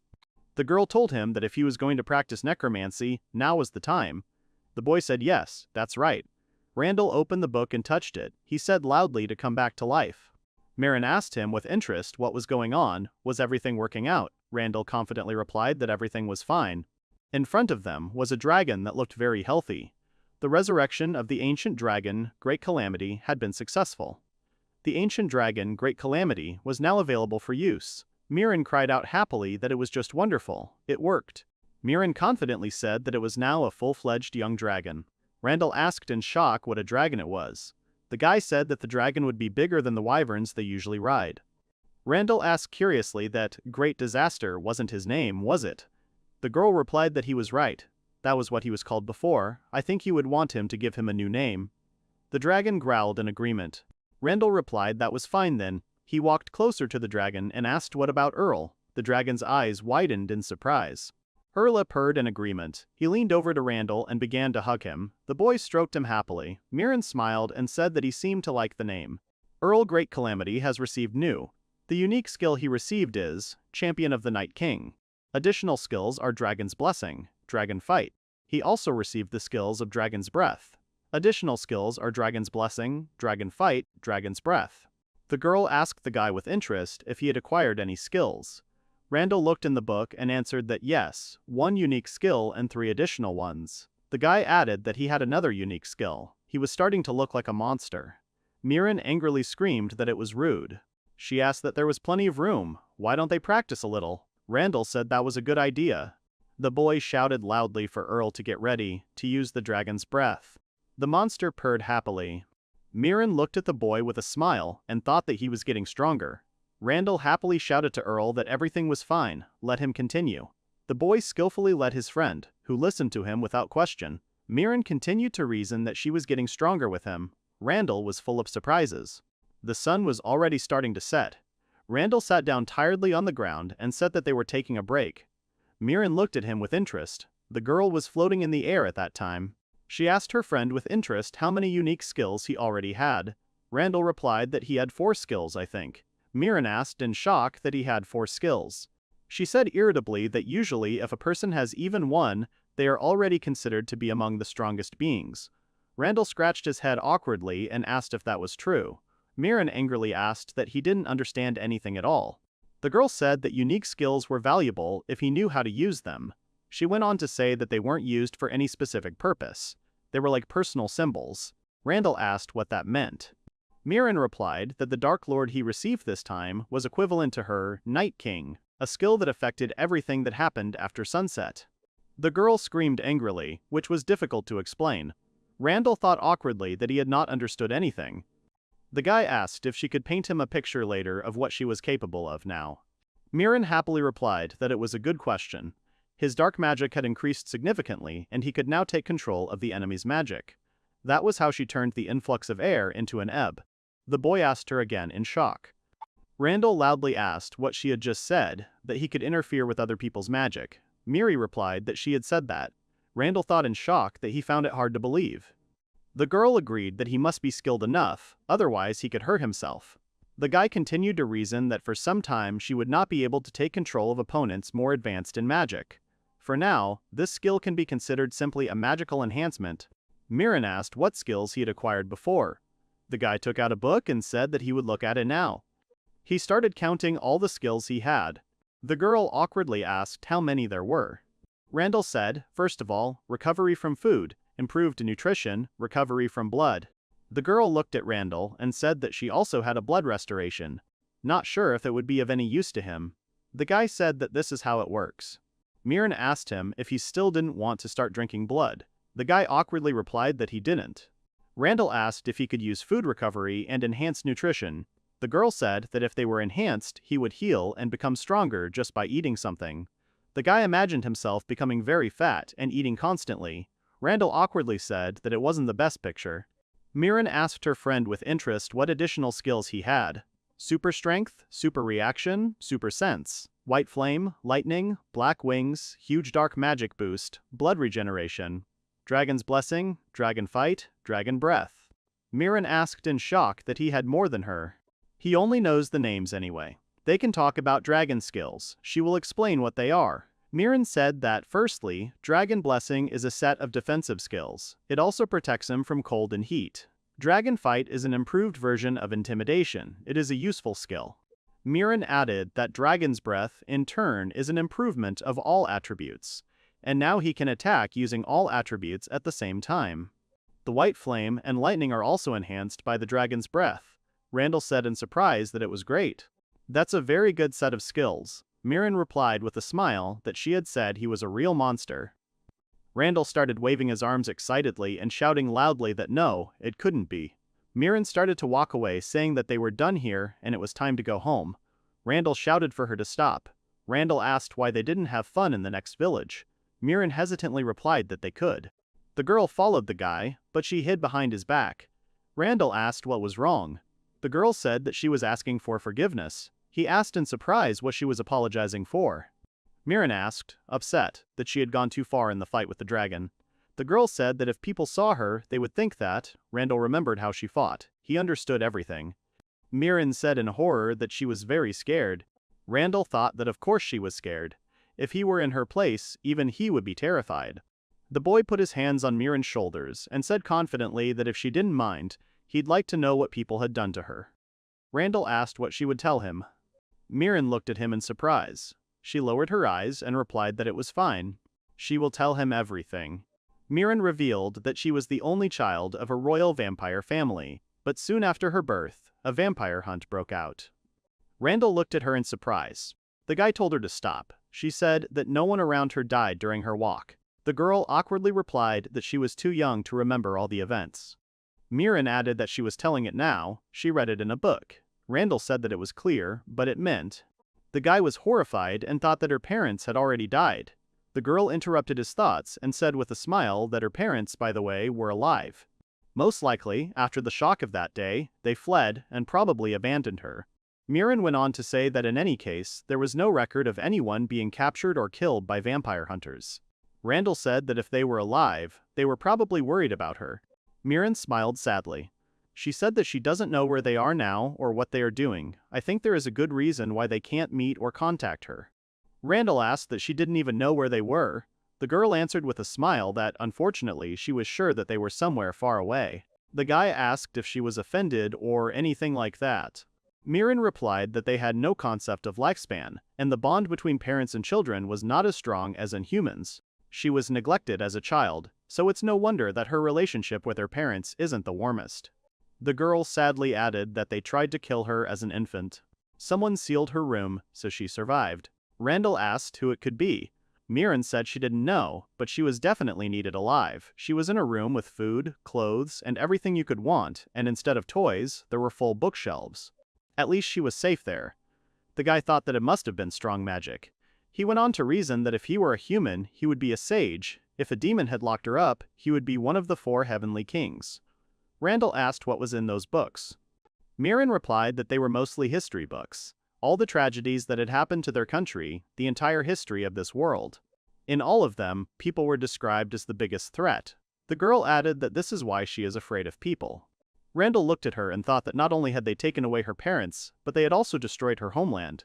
He went on to say that everything Mirren knew outside of her own experience, she had read in books. It's natural for her to be afraid of people. Randall told the girl that it was understandable. The guy asked if he was the first one she believed in. Mirren awkwardly replied that yes, he was human, but he smelled familiar.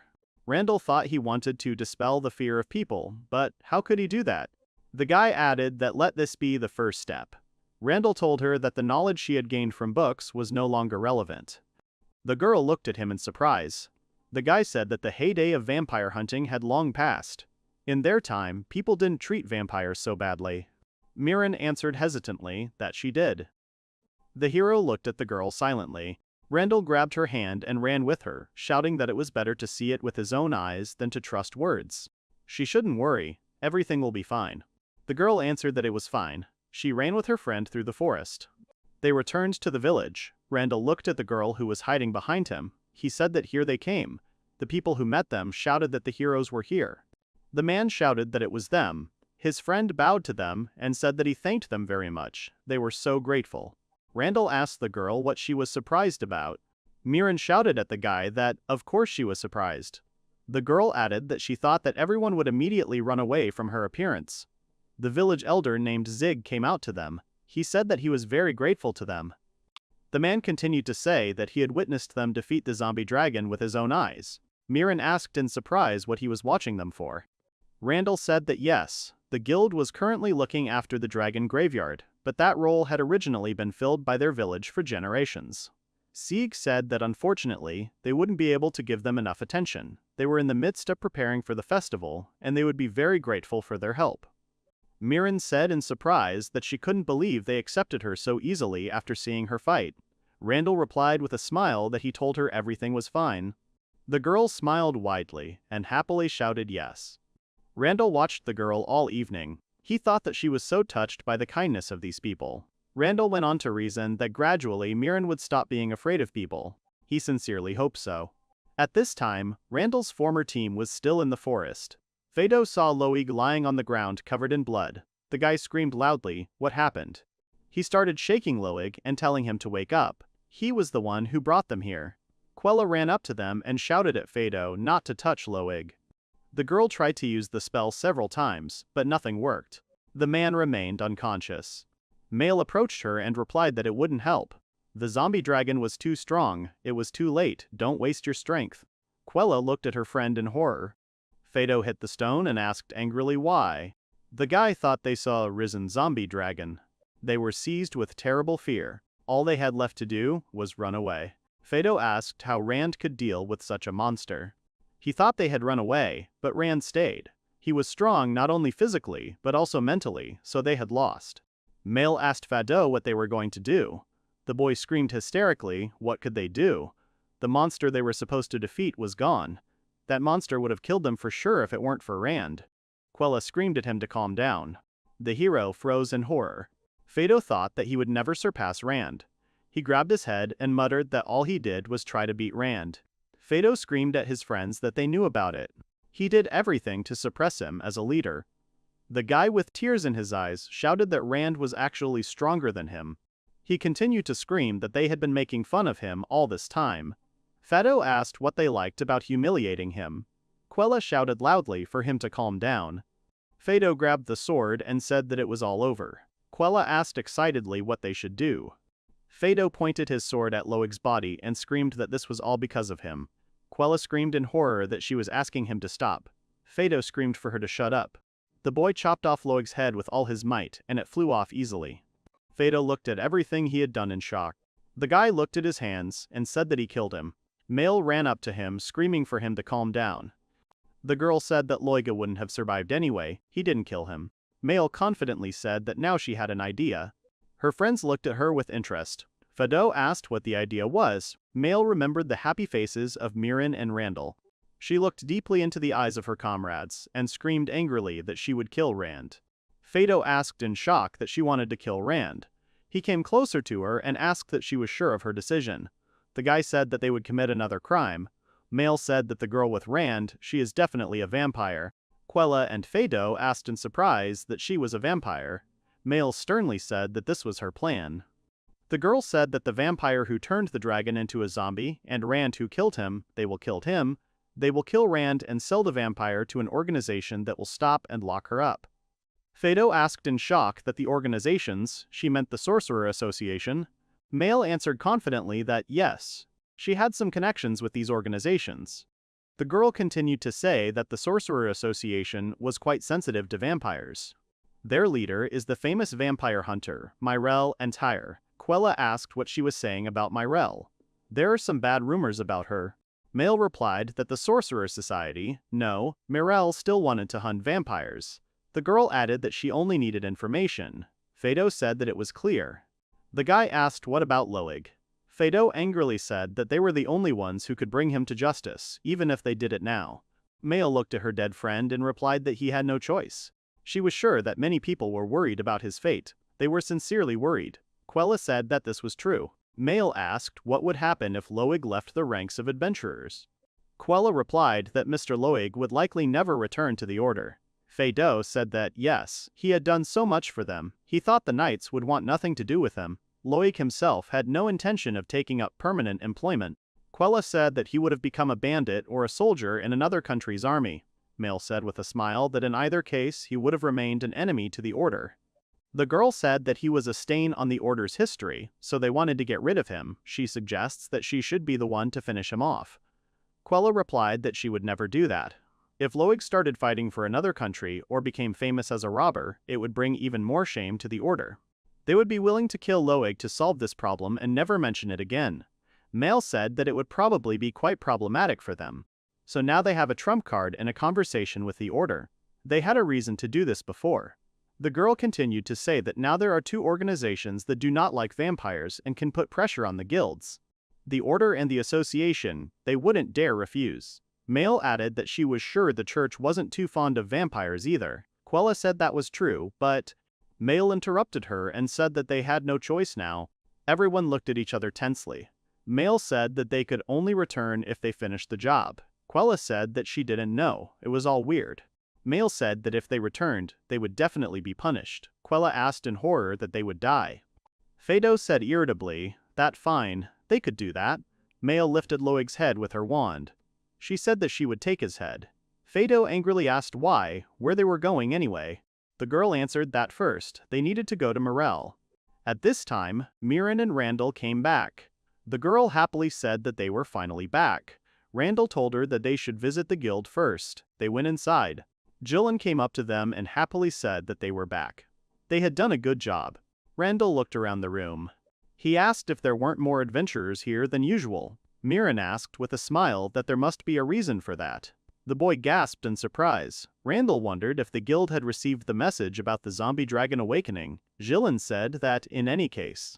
All the guild workers, including Gillen, bowed deeply to Mirren and Randall. The man loudly shouted that he thanked them very much on behalf of the guild. Randall awkwardly said no. They hadn't done anything. Gillen put his arm around his shoulders and told him not to be modest. Their accomplishments, he had no doubt, would go down in history, so they should accept congratulations. Guyan called Mirren. The girl asked excitedly what was wrong. The man said that she had helped them a lot, thank you. He was sorry that their first order was so difficult. Jillian continued to say that if they had failed, all the people here would have gone after them, and it was not a fact that they would have returned alive. Thank them very much. Mirren was embarrassed at first, but then laughed loudly. She blushed and shouted that they should not thank him, it was nothing.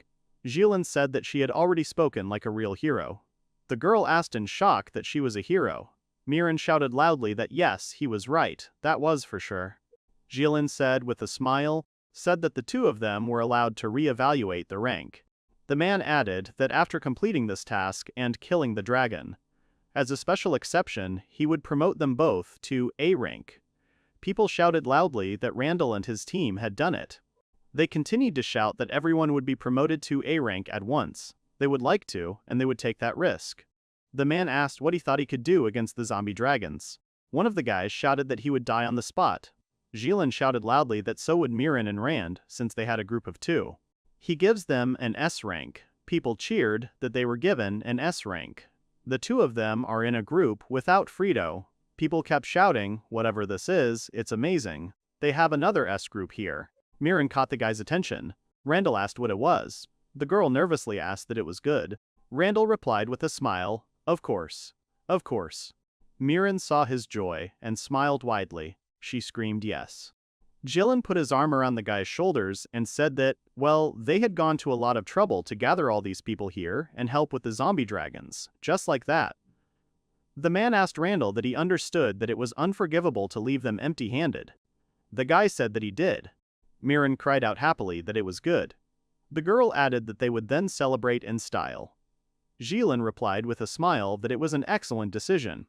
He turned to all the boys and shouted loudly that they would make a lot of noise today.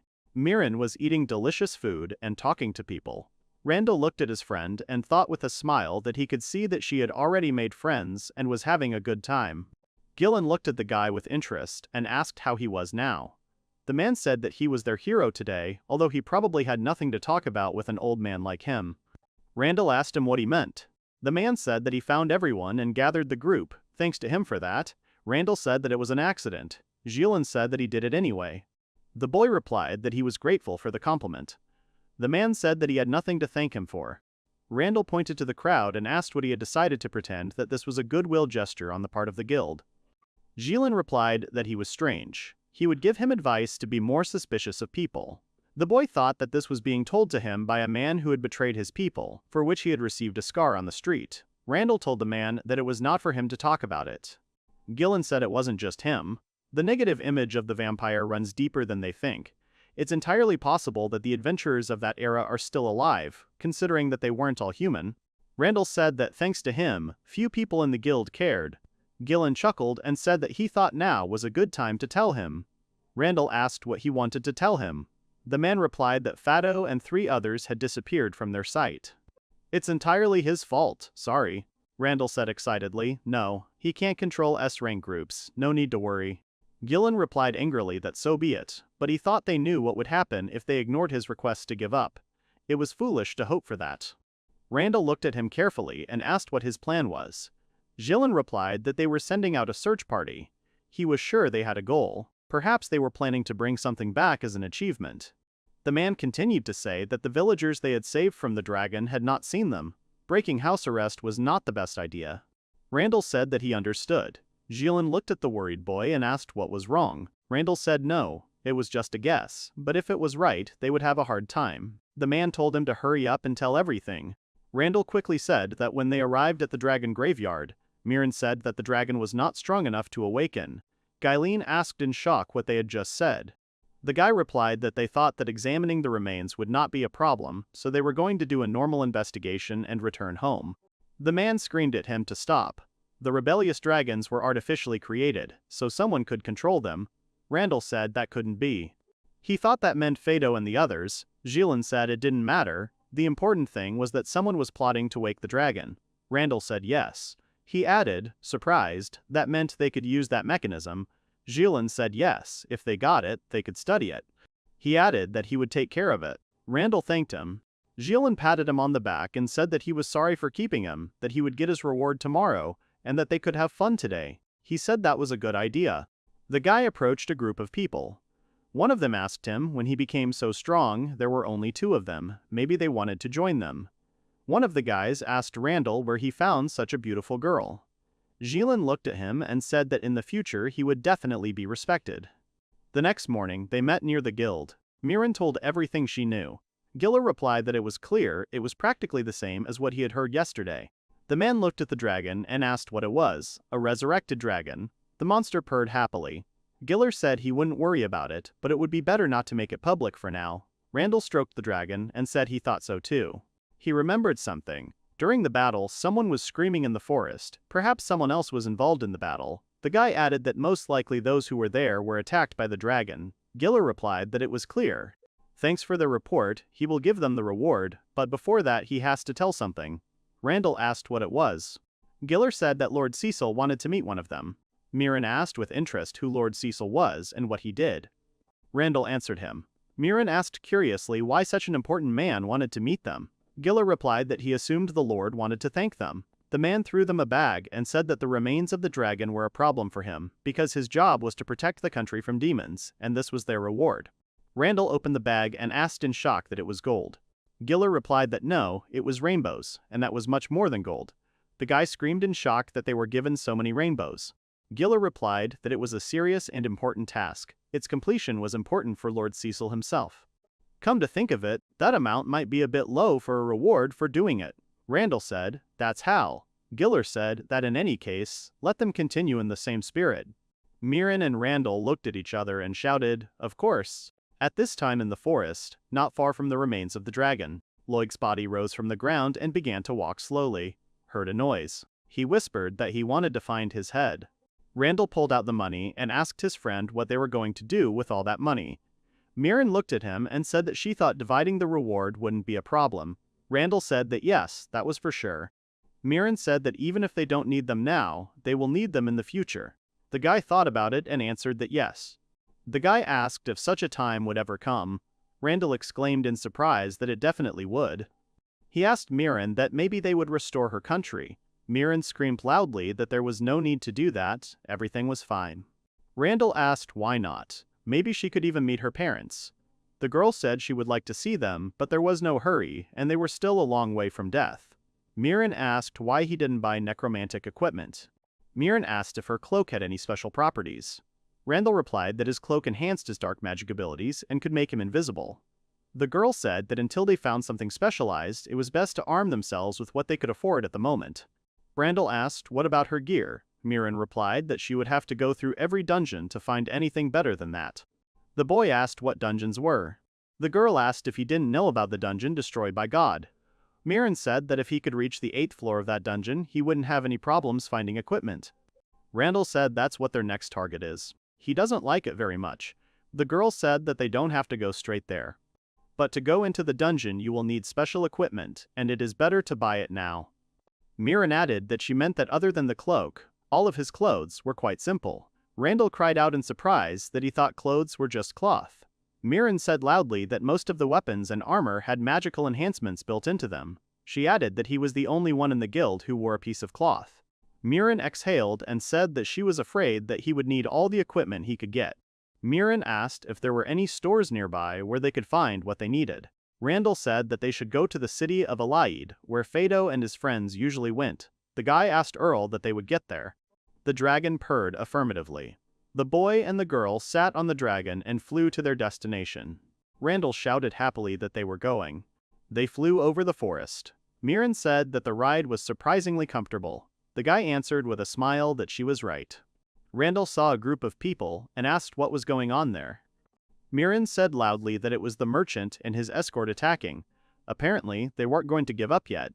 The guy opened his wings and flew down. Mirren asked what he was doing. Randall shouted that he was going to help them. The girl said with a smile that he was a real hero. She opened her wings and flew after the finger. One of the guys yelled angrily that if this continues. Randall asked that they are okay, they need help. The guy yelled in shock, whoever they are, please help them. His friend yelled that they are all B rank. He did not expect to run into the Goblin King here. Randall asked in surprise that they had met the Goblin King. The boy thought that the Goblin King himself was an A rank, of course. A B rank was nothing to him. Randall told the boys that fine, he would take on the Goblin King, and they could continue to protect the merchant. He couldn't handle the Goblin King alone. Randall smiled as he released his assistants and said that there was no need to worry, he was not alone. The guy asked in shock that it was the Minotaur and Fenrir. The girl who was standing next to him said that she never thought that she would encounter them in such a place. The other guy shouted loudly that please let him deal with this Goblin King. Randall smiled and told them to leave the Goblin King to him. He yelled at Ray and Ace that it was time for them to go. Randall called out to Earl and jumped on him. People shouted in shock that it was a dragon. The guy flew to the location of the Orc King. Mirren had already cut off the heads of the monsters. The girl said that, unfortunately, he was too late. Randall approached her and said that she had defeated everyone again. It seemed that he had nothing else to do.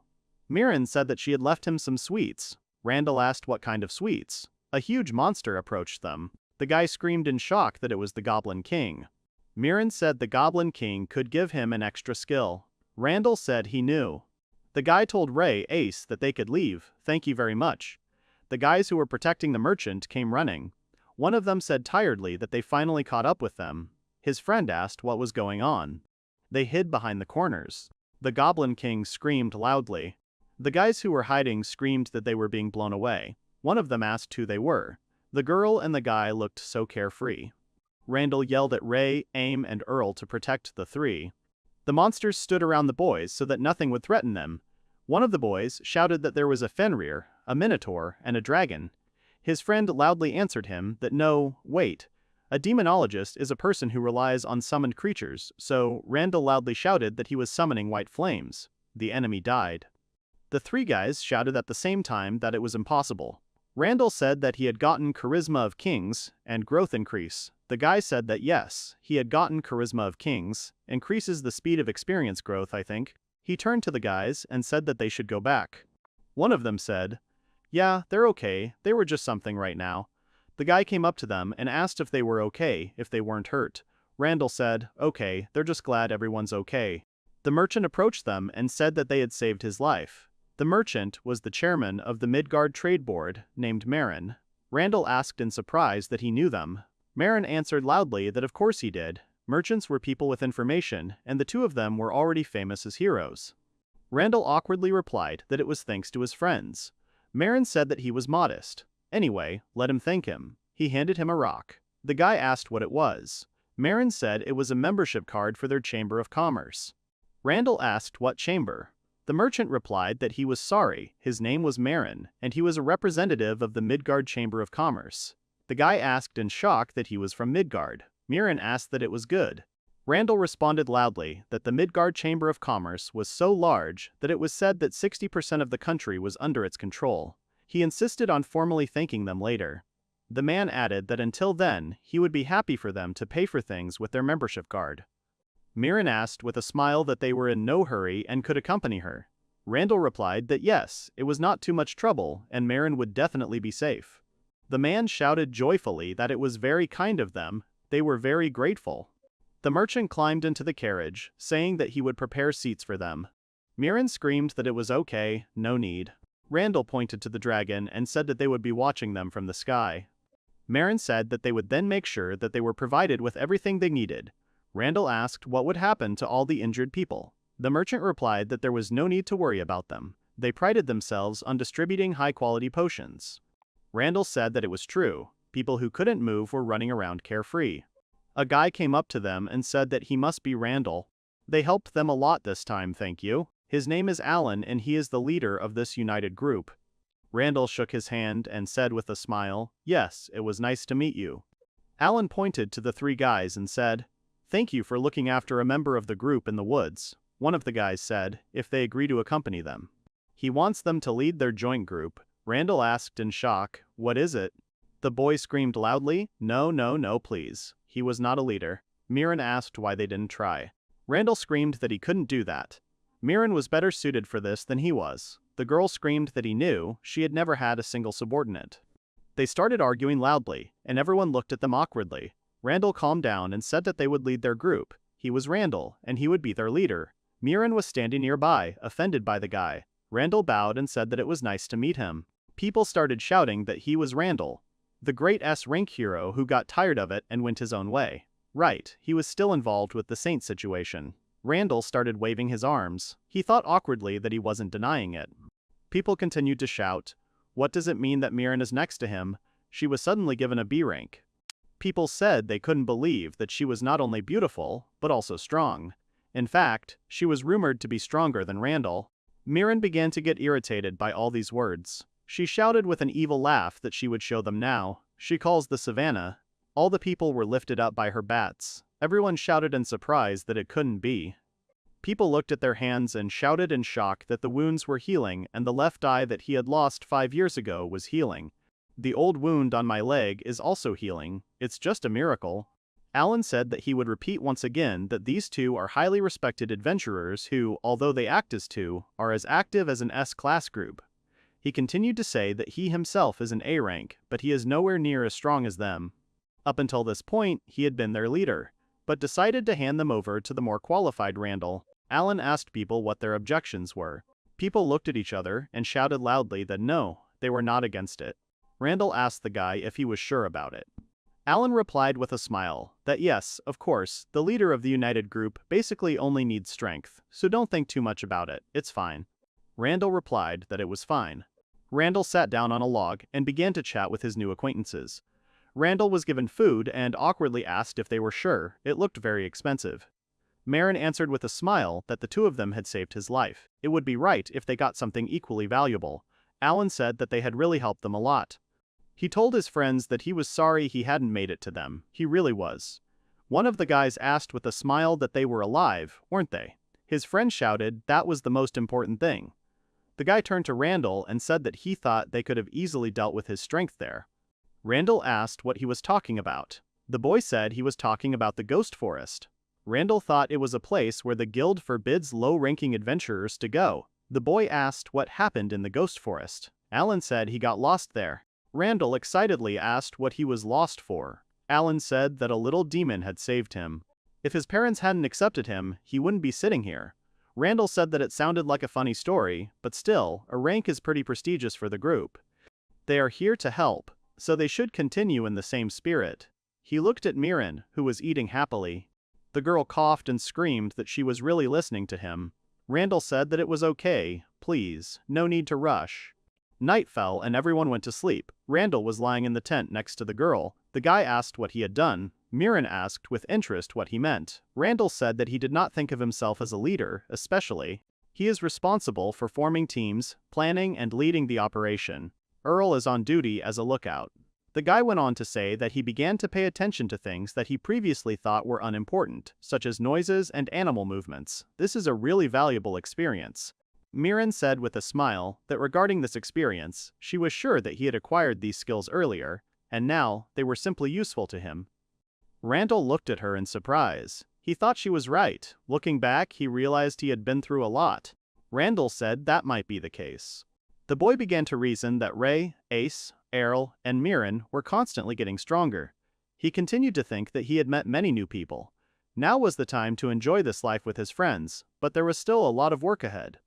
We have to try. Randall shouted loudly that it was good. The city of Alaid. Midgard Company. Arundel and Miran sat opposite the merchant. Miran said they had been a great help to him. He doesn't know how to thank them. Randall awkwardly replied that they were just passing by. Miran said that if he was in such a mess, he probably wasn't that lucky. Randall said that he didn't seem to be. The man asked what their plans were for the next few days. Randall replied that they wanted to stock up on supplies. The Miran cheered, yes, that's right. Miran said that if they didn't mind, he would like to pay them for what they had done. The man added that he would give them a full set of equipment. Randall asked in shock that he would give them a full set. That was very kind of him. Miran interrupted him and said that he asked them not to refuse the gift. The two of them are pretty well known. It would only do him good if they used his product. Randall said that this is honesty. Miran said that trust is very important in business. The guy replied that they couldn't take his gear for free, and besides, they had money to buy these kits. Randall placed a bag of money on the table. Moran said in surprise that even for S-rank adventurers, gold coins in such large quantities were a very large sum. I see, if that was the case, he would talk to the best master he could find. The man asked what he had heard about their arsenal. The guy thought that adventurers needed quality equipment, better known as the Midgard series. It mass-produces armor to uniform standards and guarantees quality products for reasonable money. This move made the Midgard Chamber of Commerce famous. Marin said that was understandable, as they knew. Their trading company mainly supplies what are called standardized goods, but they also have unique works. Randall asked what kind of unique works. The man replied that yes. Mass production is done with the help of magic. The originals are made by hand, by craftsmen. Marin added that he would ask their craftsmen to make gear for them personally. Randall happily shouted that it was an incredible honor that the craftsmen who created the Midgard series would work directly for them. Marin replied with a smile that they should not worry about money, just expect quality gear. Randall asked what they should do now. The guy looked at Miran, who was quickly eating sweets. He awkwardly asked her what was tasty. The girl happily shouted that it was very tasty. Randall asked her if she had been listening to their conversation at all. The girl angrily replied that of course she had. Miran said that if she loved sweets so much, she should take some with her. Miran happily shouted thank you. Randall said that he was too kind. The boy asked if a human craftsman could make good equipment for a dungeon. Marin replied that yes, humans were still far from the level of other races, but he was sure that his acquaintances, the craftsmen, could handle the task. Divine weapons are created by supernatural beings. The divine weapons are also golems, whose combat power is even greater than that of a dragon. The guy continued to say that the sacred artifacts include strong protective magic that covers the country. Randall added that masters who can make such things are worth their weight in gold. Marin replied that they did. Such creatures combined the unlimited lifespan of the High Elves with the innate lifespan of the dwarves. Randall said that he thought the High Elves were extinct. Marin said that it meant they were a minority race, like him. If they had not had combat skills and had not hidden, the merchants would have already found them and worked on them. The hero thought that they had their own special features, but they wouldn't be able to protect themselves. Just like the people of Miram. Marin interrupted him and said that yes, he protects them. Instead of protecting human lives, he creates weapons. He has a special reward for the craftsmen. He continued to say that there are simply selfless craftsmen who only need materials, so he lets them work for a decent wage. The man added that they should not think anything bad. They had not enslaved them. Randall responded excitedly that they did not doubt him. He would give them their budget to cover the expenses. Marin said no. It was indeed more than enough. He would get to the point. First, as far as he knew, the two of them were a tamer and a mage. Randall replied that he was currently listed as a necromancer. The guy summoned a wolf. Randall asked in surprise that it was certainly not a tamer, but rather a summoner. Randall replied that due to the size of the room, he could only summon a Fenrir. There is also a minotaur and a dragon. Marin asked that they show no hatred or hostility towards him. That's another thing about necromancy. Randall said he didn't know, to be honest. The guy said that necromancers control death. No wonder he takes it so well. The man realized what had happened to his interlocutor.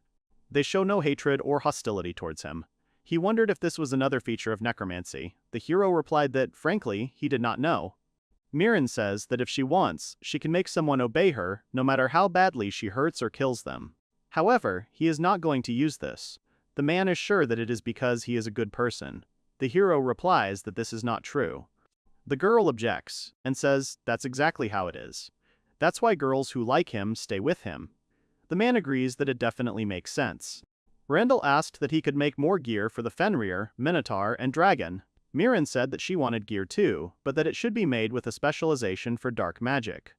Marin replied that of course he would make sure they had everything. Maybe they would do something else. Marin asked about the demon hunters and vampire hunters. If they were to be targeted, could they please inform them? Marin said, sure. Marin created a bat and said that then let her give him this beauty. If anything goes wrong, she will let them know and they will try to help. Marin told her friend that all traders are informants. It would not be a burden for him. Randall replied that she was right. Marin replied that he understood everything and would definitely inform them. The man stood up and said that he thanked them for sharing their precious story. This was just a small token of their appreciation. He handed the girl a box of sweets. Marin cried out happily that it was the most delicious thing she had ever eaten. Marin said that they would find everything they needed for their adventures downstairs. They would be happy to serve them. Marin added that he had an appointment, so he would leave them there. Randall replied that yes, thanks for everything. He asked Marin what they would add to their inventory. The girl shouted, of course. They entered the store. Randall asked if it seemed like everyone was looking at them. Marin smiled and said that maybe they were, but not at them, only at him, and she wasn't needed here. They saw a man yelling at the sellers. He angrily asked since when they started letting such ragamuffins in, the point of this place is that only the chosen ones can get in here. The seller answered that it was true. The man's name is Glim. He is a baron. He pointed to the heroes and asked what those who worked as porters for the candidates for fallen heroes were doing in such a place. Marin said he was a celebrity. Randall awkwardly said it wasn't doing any good. Glim angrily said he was playing the victim, but in the end, he was the one causing all this fuss. He approached Marin and said that with such a man, even the most beautiful beauty would wither away. Let her come to him, he will not do anything bad to her, he will buy her everything. And in return, she will thank him at night. Marin asked in a rage that in their day, even pigs talk. Glim tried to hit her, but the girl dodged the blow. Even children know that you can't shout in public places. Was he fit for such an establishment? He shouted that if she were submissive, he would continue to be nice to her. Weak adventurers like them would be no match for his strength. Mirren asked mockingly that this was so. Mirren approached them and asked the Baron what was going on. Glim asked with a smile that he could not invite unknown adventurers to such an establishment. He added that he had simply warned them. No need to worry about it, Mirren interrupted him and angrily asked that he had not laughed at these people, they were his saviors. The man said loudly that this team was an S rank, and the young master himself was an A rank hero, and they had defeated a dragon together. He had also personally seen them defeat the Goblin King who had attacked his crew, saving his life. Marone added that he thought they had every right to shop at this store. Glim stuttered that even though they were strong, he was an important customer for this store, and after that, important deals. Mirren interrupted him and asked what he wanted to say. The man replied that there was no need to compare him, who had been and would continue to be a good trading partner, with some people who had only saved a life once. Mirren shook his head and replied that there was nothing to be done. Then they would have to stop cooperating and break all agreements. Glim asked what he had just said. Mirren replied that between the S-rank adventurers who saved his life, who were predicted to have a great future, and the current him, there is no need to compare these people. The man turned to the employee, who called people to take Glim out. He asked angrily that he thought he could get away with it. He has connections with Lord Cecilium. Mirren said that there was no need to be so dismissive of traders. They did everything for profit, but they had principles. People who contradicted them, like him, were not their customers. Glim left the store screaming. Mirren told Randall that he was sorry for the situation. The guy awkwardly replied that no, it was not his fault, no need to worry. They went outside and went for a walk around the city. The man tried to apologize again for what had happened. Randall said that they had done a good job of shopping. Mirren replied that apparently this had happened before, so he wasn't worried. The merchant offered them sweets. The girl asked with interest what they were. He answered that the most popular treat in the capital was a caramel apple. The girl began to eat happily. She collected a lot of treats. Randall said that she had been too wary of people lately. The girl blushed and replied that it was all because of him. Mirren ran to other shops. Randall thought with a smile that it was indeed good. At this time, Randall's old team came to Morel's house to put their plan into action. A team of former S-ranks came to Morel. Mail immediately noticed that they had not seen each other for a long time. The girl in the hat immediately recognized the person to whom this voice belonged. Morel immediately turned around and walked towards the door where the adventurers were standing. Morel smiled broadly and said that she would just be able to return the debt she owed to Mail. Looking at those standing nearby, Morel immediately assumed that these were the candidates for heroes. The girl chuckled, saying that the guild leader, judging by everything, was just a fool if he thought so. Mail suddenly took out a wand and with the help of levitation handed over Loeg's head. Mail called it the head of Dulinhan, which greatly surprised Quella. Mirel touched her gift. Quella was so shocked that she began to scream, turning to Mirel. The group's priest said that the head belonged to one of the group's members, Loeg Af. From Morel was enough for Quella to shut up, but she didn't do it herself. The girl grabbed her throat, and it was becoming increasingly difficult for her to breathe. Phaedo screamed the name of the saint, while Quella was trying to say something with great difficulty, pointing to her throat. The leader asked Mirel to stop and cease. Quella coughed a little, coming to her senses, and then began screaming that it could not be the Dullahan's head. The girl also said that Mistress Mail should have buried Loeg's body. Mirel continued to hold her head and look at her, then said that it was all a lie. Phaedo and Quella immediately stared at Mail, demanding at least some kind of explanation. Mail said that she only showed the knights Loeg's head, hiding her image with magic. She had no choice, because she was afraid that the knights might tie the girl up. Mail continued, saying that even so, they still couldn't hide forever. Afterwards, the group's mage turned her head to the other side and said that this person could talk to the knights. She was, of course, addressing the head of the Sorcerers Association, the immortal Mirel. Previously, this girl bore the name, Vampire Hunter. Mirel smiled and said that Mail grasps everything on the fly, as expected. Mail started to say that she would provide something in return, but before she even finished listening, Morel had already said that she understood everything. The head of the association said that they had already agreed and she would silence the Knightly Order and Loegi. Phaedo shouted from behind, wanting to know what was going on. Mirel turned to him, calling the boy a small hero candidate, and said that the boy was not only weak, but also stupid. Phaedo even more angry, but the boy remained silent, realizing that Morel was indeed much stronger than him. The head of the association turned to Mail and asked if he was a Dullahan, pointing to his head. Mail replied that she did not know. Mirel examined the head carefully and said that if you look closely, you can't see any signs of special treatment or decay, so everything was much more interesting. Afterwards, Mail said that they had only one gift prepared. Mirel said that she was not surprised, and then asked the girl to throw out these stupid adventurers and return. Mail looked at the floor, but then looked into Mirel's eyes and said that she had her own methods. Mirel laughed and said that the girl could do as she wanted. Mirel addressed everyone this time, saying that firstly, they would have to make sure that they were not captured. If they needed anything to prepare the second gift, they could tell her. Mail turned around and said that there was one nuance regarding the preparation. The girl said that they would not be able to defeat monsters and vampires. This greatly interested Mirel. The girl smiled broadly, putting her hand to her chin. Mirel said that judging by everything, Mail was preparing something really interesting and exceptional. Mail didn't want to keep the suspense going, so she decided to say it right away. She turned around and said that it was a vampire and a former tamer. Mirel didn't understand how a class could be a former one. Mail said that he was completely different, and perhaps even stronger than a vampire. Fado exclaimed, saying that Mail was talking complete nonsense, but the mage girl immediately cut him off. Mail said firmly that Randall was now a real monster. She knew that they couldn't defeat him and the vampire if they fought like they had before. Fado stared at Mail in surprise, saying how could this be? Then he cursed, and Mail added that this was why she turned Loeg into this. Mail explained that she pumped so much poison into him that he would become a monster far superior to the normal humans that could be found on the continent. Mirel smiled at this. The woman extended her hand and said that if Mail allowed her to study one of them, she would stop any attempts to eliminate their group. Afterwards, Mirel said that if their group could bring any of those they had told about alive, then she would instantly make a team of heroes out of the guys. Quella and Fado were in shock and couldn't believe what the head of the Sorcerers Association had just told them. Fado took a step towards her and asked if it was true or not. Mirel chuckled, then leaned toward Fado, saying that the boy, apparently, was not even able to give up his claims to the hero. Fado, however, suddenly froze. The boy turned slightly pale and tried to find an excuse. Mirel said that they didn't have to hide, because the woman's strength was enough to cover the whole group. Mail said that Mirel could do it.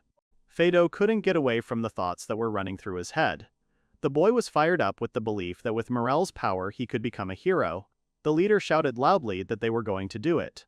Quella was very doubtful, and started saying that Randall had gone completely crazy because of that vampire. She couldn't even imagine how they would be able to catch the vampire alive. Mirel was both amused and disgusted to look at Mail's team. She turned to the magician, saying that her friends, judging by everything, had gone crazy. Meanwhile, Randall and Mirren were already approaching the mansion of Lord Cecilium, who expressed a desire to see them. They flew here directly on a dragon. Suddenly, someone placed a sword blade behind them, which the Lord's guests did not expect at all. A voice asked the couple who they were and why they had come. The knight in full armor held his rapier pointed at the unknown. The knight said that they fell from the sky and continued to find out the purpose of the visit and their identity. Randall raised his hands, showing that they had good intentions. The guy said that he was Randall, an adventurer, and they were here at the invitation of the Lord himself, so he was not some shady guy. The knight immediately apologized for his rudeness and bowed when he learned who was in front of him. He said that he would immediately notify his lord, and a few minutes later, they were already sitting inside the mansion at the reception. Cecilium himself, who ruled the entire region, looked very young. The Lord thanked his guests for finding their time, and then said, "Welcome." Randall looked a little taken aback, then pointed out that this was the first time they had met in person. The Lord just laughed, saying that they could leave the formalities aside, since they were his guests who had saved the region from a lot of trouble. Randall turned to the Lord and said that it was not worth elevating them so. Cecilium immediately asked not to address him so respectfully. The Lord said that for him, they were heroes. He would be glad if the guests behaved with him as with a friend. Afterwards, the Lord said that they communicated with each other differently. Randall smiled and said that he understood. The Lord himself, first of all, apologized for calling them, but it was necessary to get to the point. The first thing he expressed was gratitude for pacifying the dragon. Randall said that they were happy to serve. The Lord began to inquire whether Randall was pleased, for the guild was going to pay him very well for this order. Randall said that yes they were, and that was more than enough. The Lord laughed and said that this was all well and good, but he did not consider it sufficient. The Lord, with a wide smile on his face, asked Randall if he had any dreams, as he would like to fulfill them. Cecilium said that he would do anything, such as a title or a mansion. Then he thought for a moment, and added in passing that his daughter was still too young. Randall, without listening to the end, almost spilled the tea that was already in his mouth. The Lord said that it was not their main topic, but he still wanted to talk about it. Cecilium would like his daughter to be with a man like Randall. Such an arrangement would make him happy, but his daughter is only 7 years old. Randall began to wipe his mouth after tea, and thought he should change the subject. The guy said that he was not a very suitable candidate for a girl of such high status. Afterwards, the guy raised his hands in surprise, switched to something else, and asked about the title and everything else. He wanted to know if the Lord could really give him a title. The Lord said that he could easily award him the title of Viscount. Randall was shocked by this statement, because Viscount is one of the highest titles with which one can occupy a government post.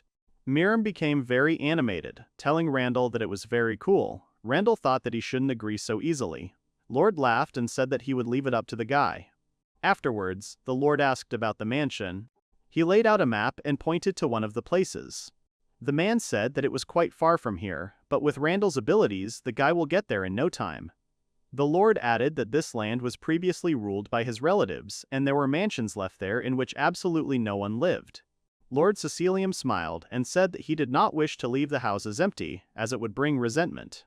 Randall thought it was indeed tempting. Randall thought about it, realizing that with Earl it would indeed be convenient in terms of transportation to the mansion. The guy wouldn't say that a personal mansion was a bad offer. After Randall said that there was something that was confusing him, Lord smiled and said that this was exactly what was to be expected from an S-rank team, as they were quite cautious. The Lord said they could have a frank conversation, getting to the point. Then he added in a drawling voice that this was certainly not a dragon graveyard, but there was a catch.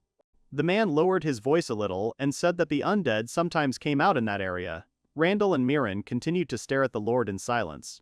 Randall grabbed his head and said that he understood everything. Mirren was surprised that the Lord's lands were full of evil spirits. The Lord, slightly nervously, said that the girl was very perceptive.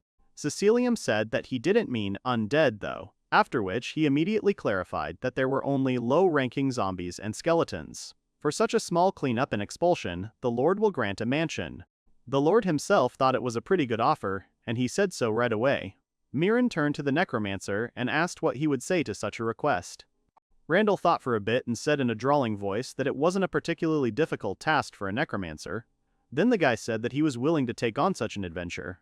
The Lord was delighted, and then spreading his arms wide, he said that there were also magical items in the mansion with which they could easily contact him. The Lord asked to inform him of the successes. Mirren suddenly said that this was probably the original goal. The girl looked at Randall and said that judging by everything, the guy really liked this aristocrat. Randall looked at the girl questioningly, and Mirren immediately answered him that in other words, the Lord wanted to recruit them. Titles, a daughter, a mansion, all this just so that they would work for him. Cecilium began to laugh, after which he said that the girl had understood everything correctly. From now on, he would rely on Mr. Randall and Mistress Mirren. Randall was also pleased with this honor. The Lord asked the boy, for he was very curious, if Randall could somehow demonstrate his strength to him. Randall was a little surprised, and then the door to the hall opened immediately. The Lord said that he really wanted to see her, but first there was someone he needed to introduce. A girl entered the hall, saluted the Lord, and immediately introduced herself, calling herself Ayla of the Second Knightly Order of the Cecilium family. The girl said that she had arrived as the Lord had requested. The Lord told his guests, pointing to the girl, that this was Ayla, who was an elite fighter, and who was also very proud of his knightly orders. Afterwards, the Lord pointed in the opposite direction, already addressing Ayla. Cecilium introduced the girl to Mr. Randall and Mrs. Mirren, whom he had told her about earlier. The girl, holding her helmet in her hands, immediately said that they were seeing each other for the first time. She immediately bowed, saying her name again, and then said that she was glad to meet them. Randall noticed that the girl was looking at him very intently, which made him feel a little awkward. The guy scratched his head a little and timidly replied that he was very pleased. Lord Cecilium spread his hands and said that he would very much like Randall to train with his knights for a while. Then the Lord looked up and thought about his reward. The Lord seemed to have some useful information. The man said he could thank the boys with good wine and sweets, which Mirren seemed to like. Mirren's face immediately changed and, clenching her fist, the girl shouted that they were ready. Randall understood that he had no choice here, and, touched by Mirren, answered that it was so. Mirren asked what kind of sweets. The man replied that the girl liked cookies, so he would ask her to cook the best. Randall thought if sweets were involved, then Mirren would not be stopped. The Lord understood that, in order to distract them, it was enough to capture Mirren's attention.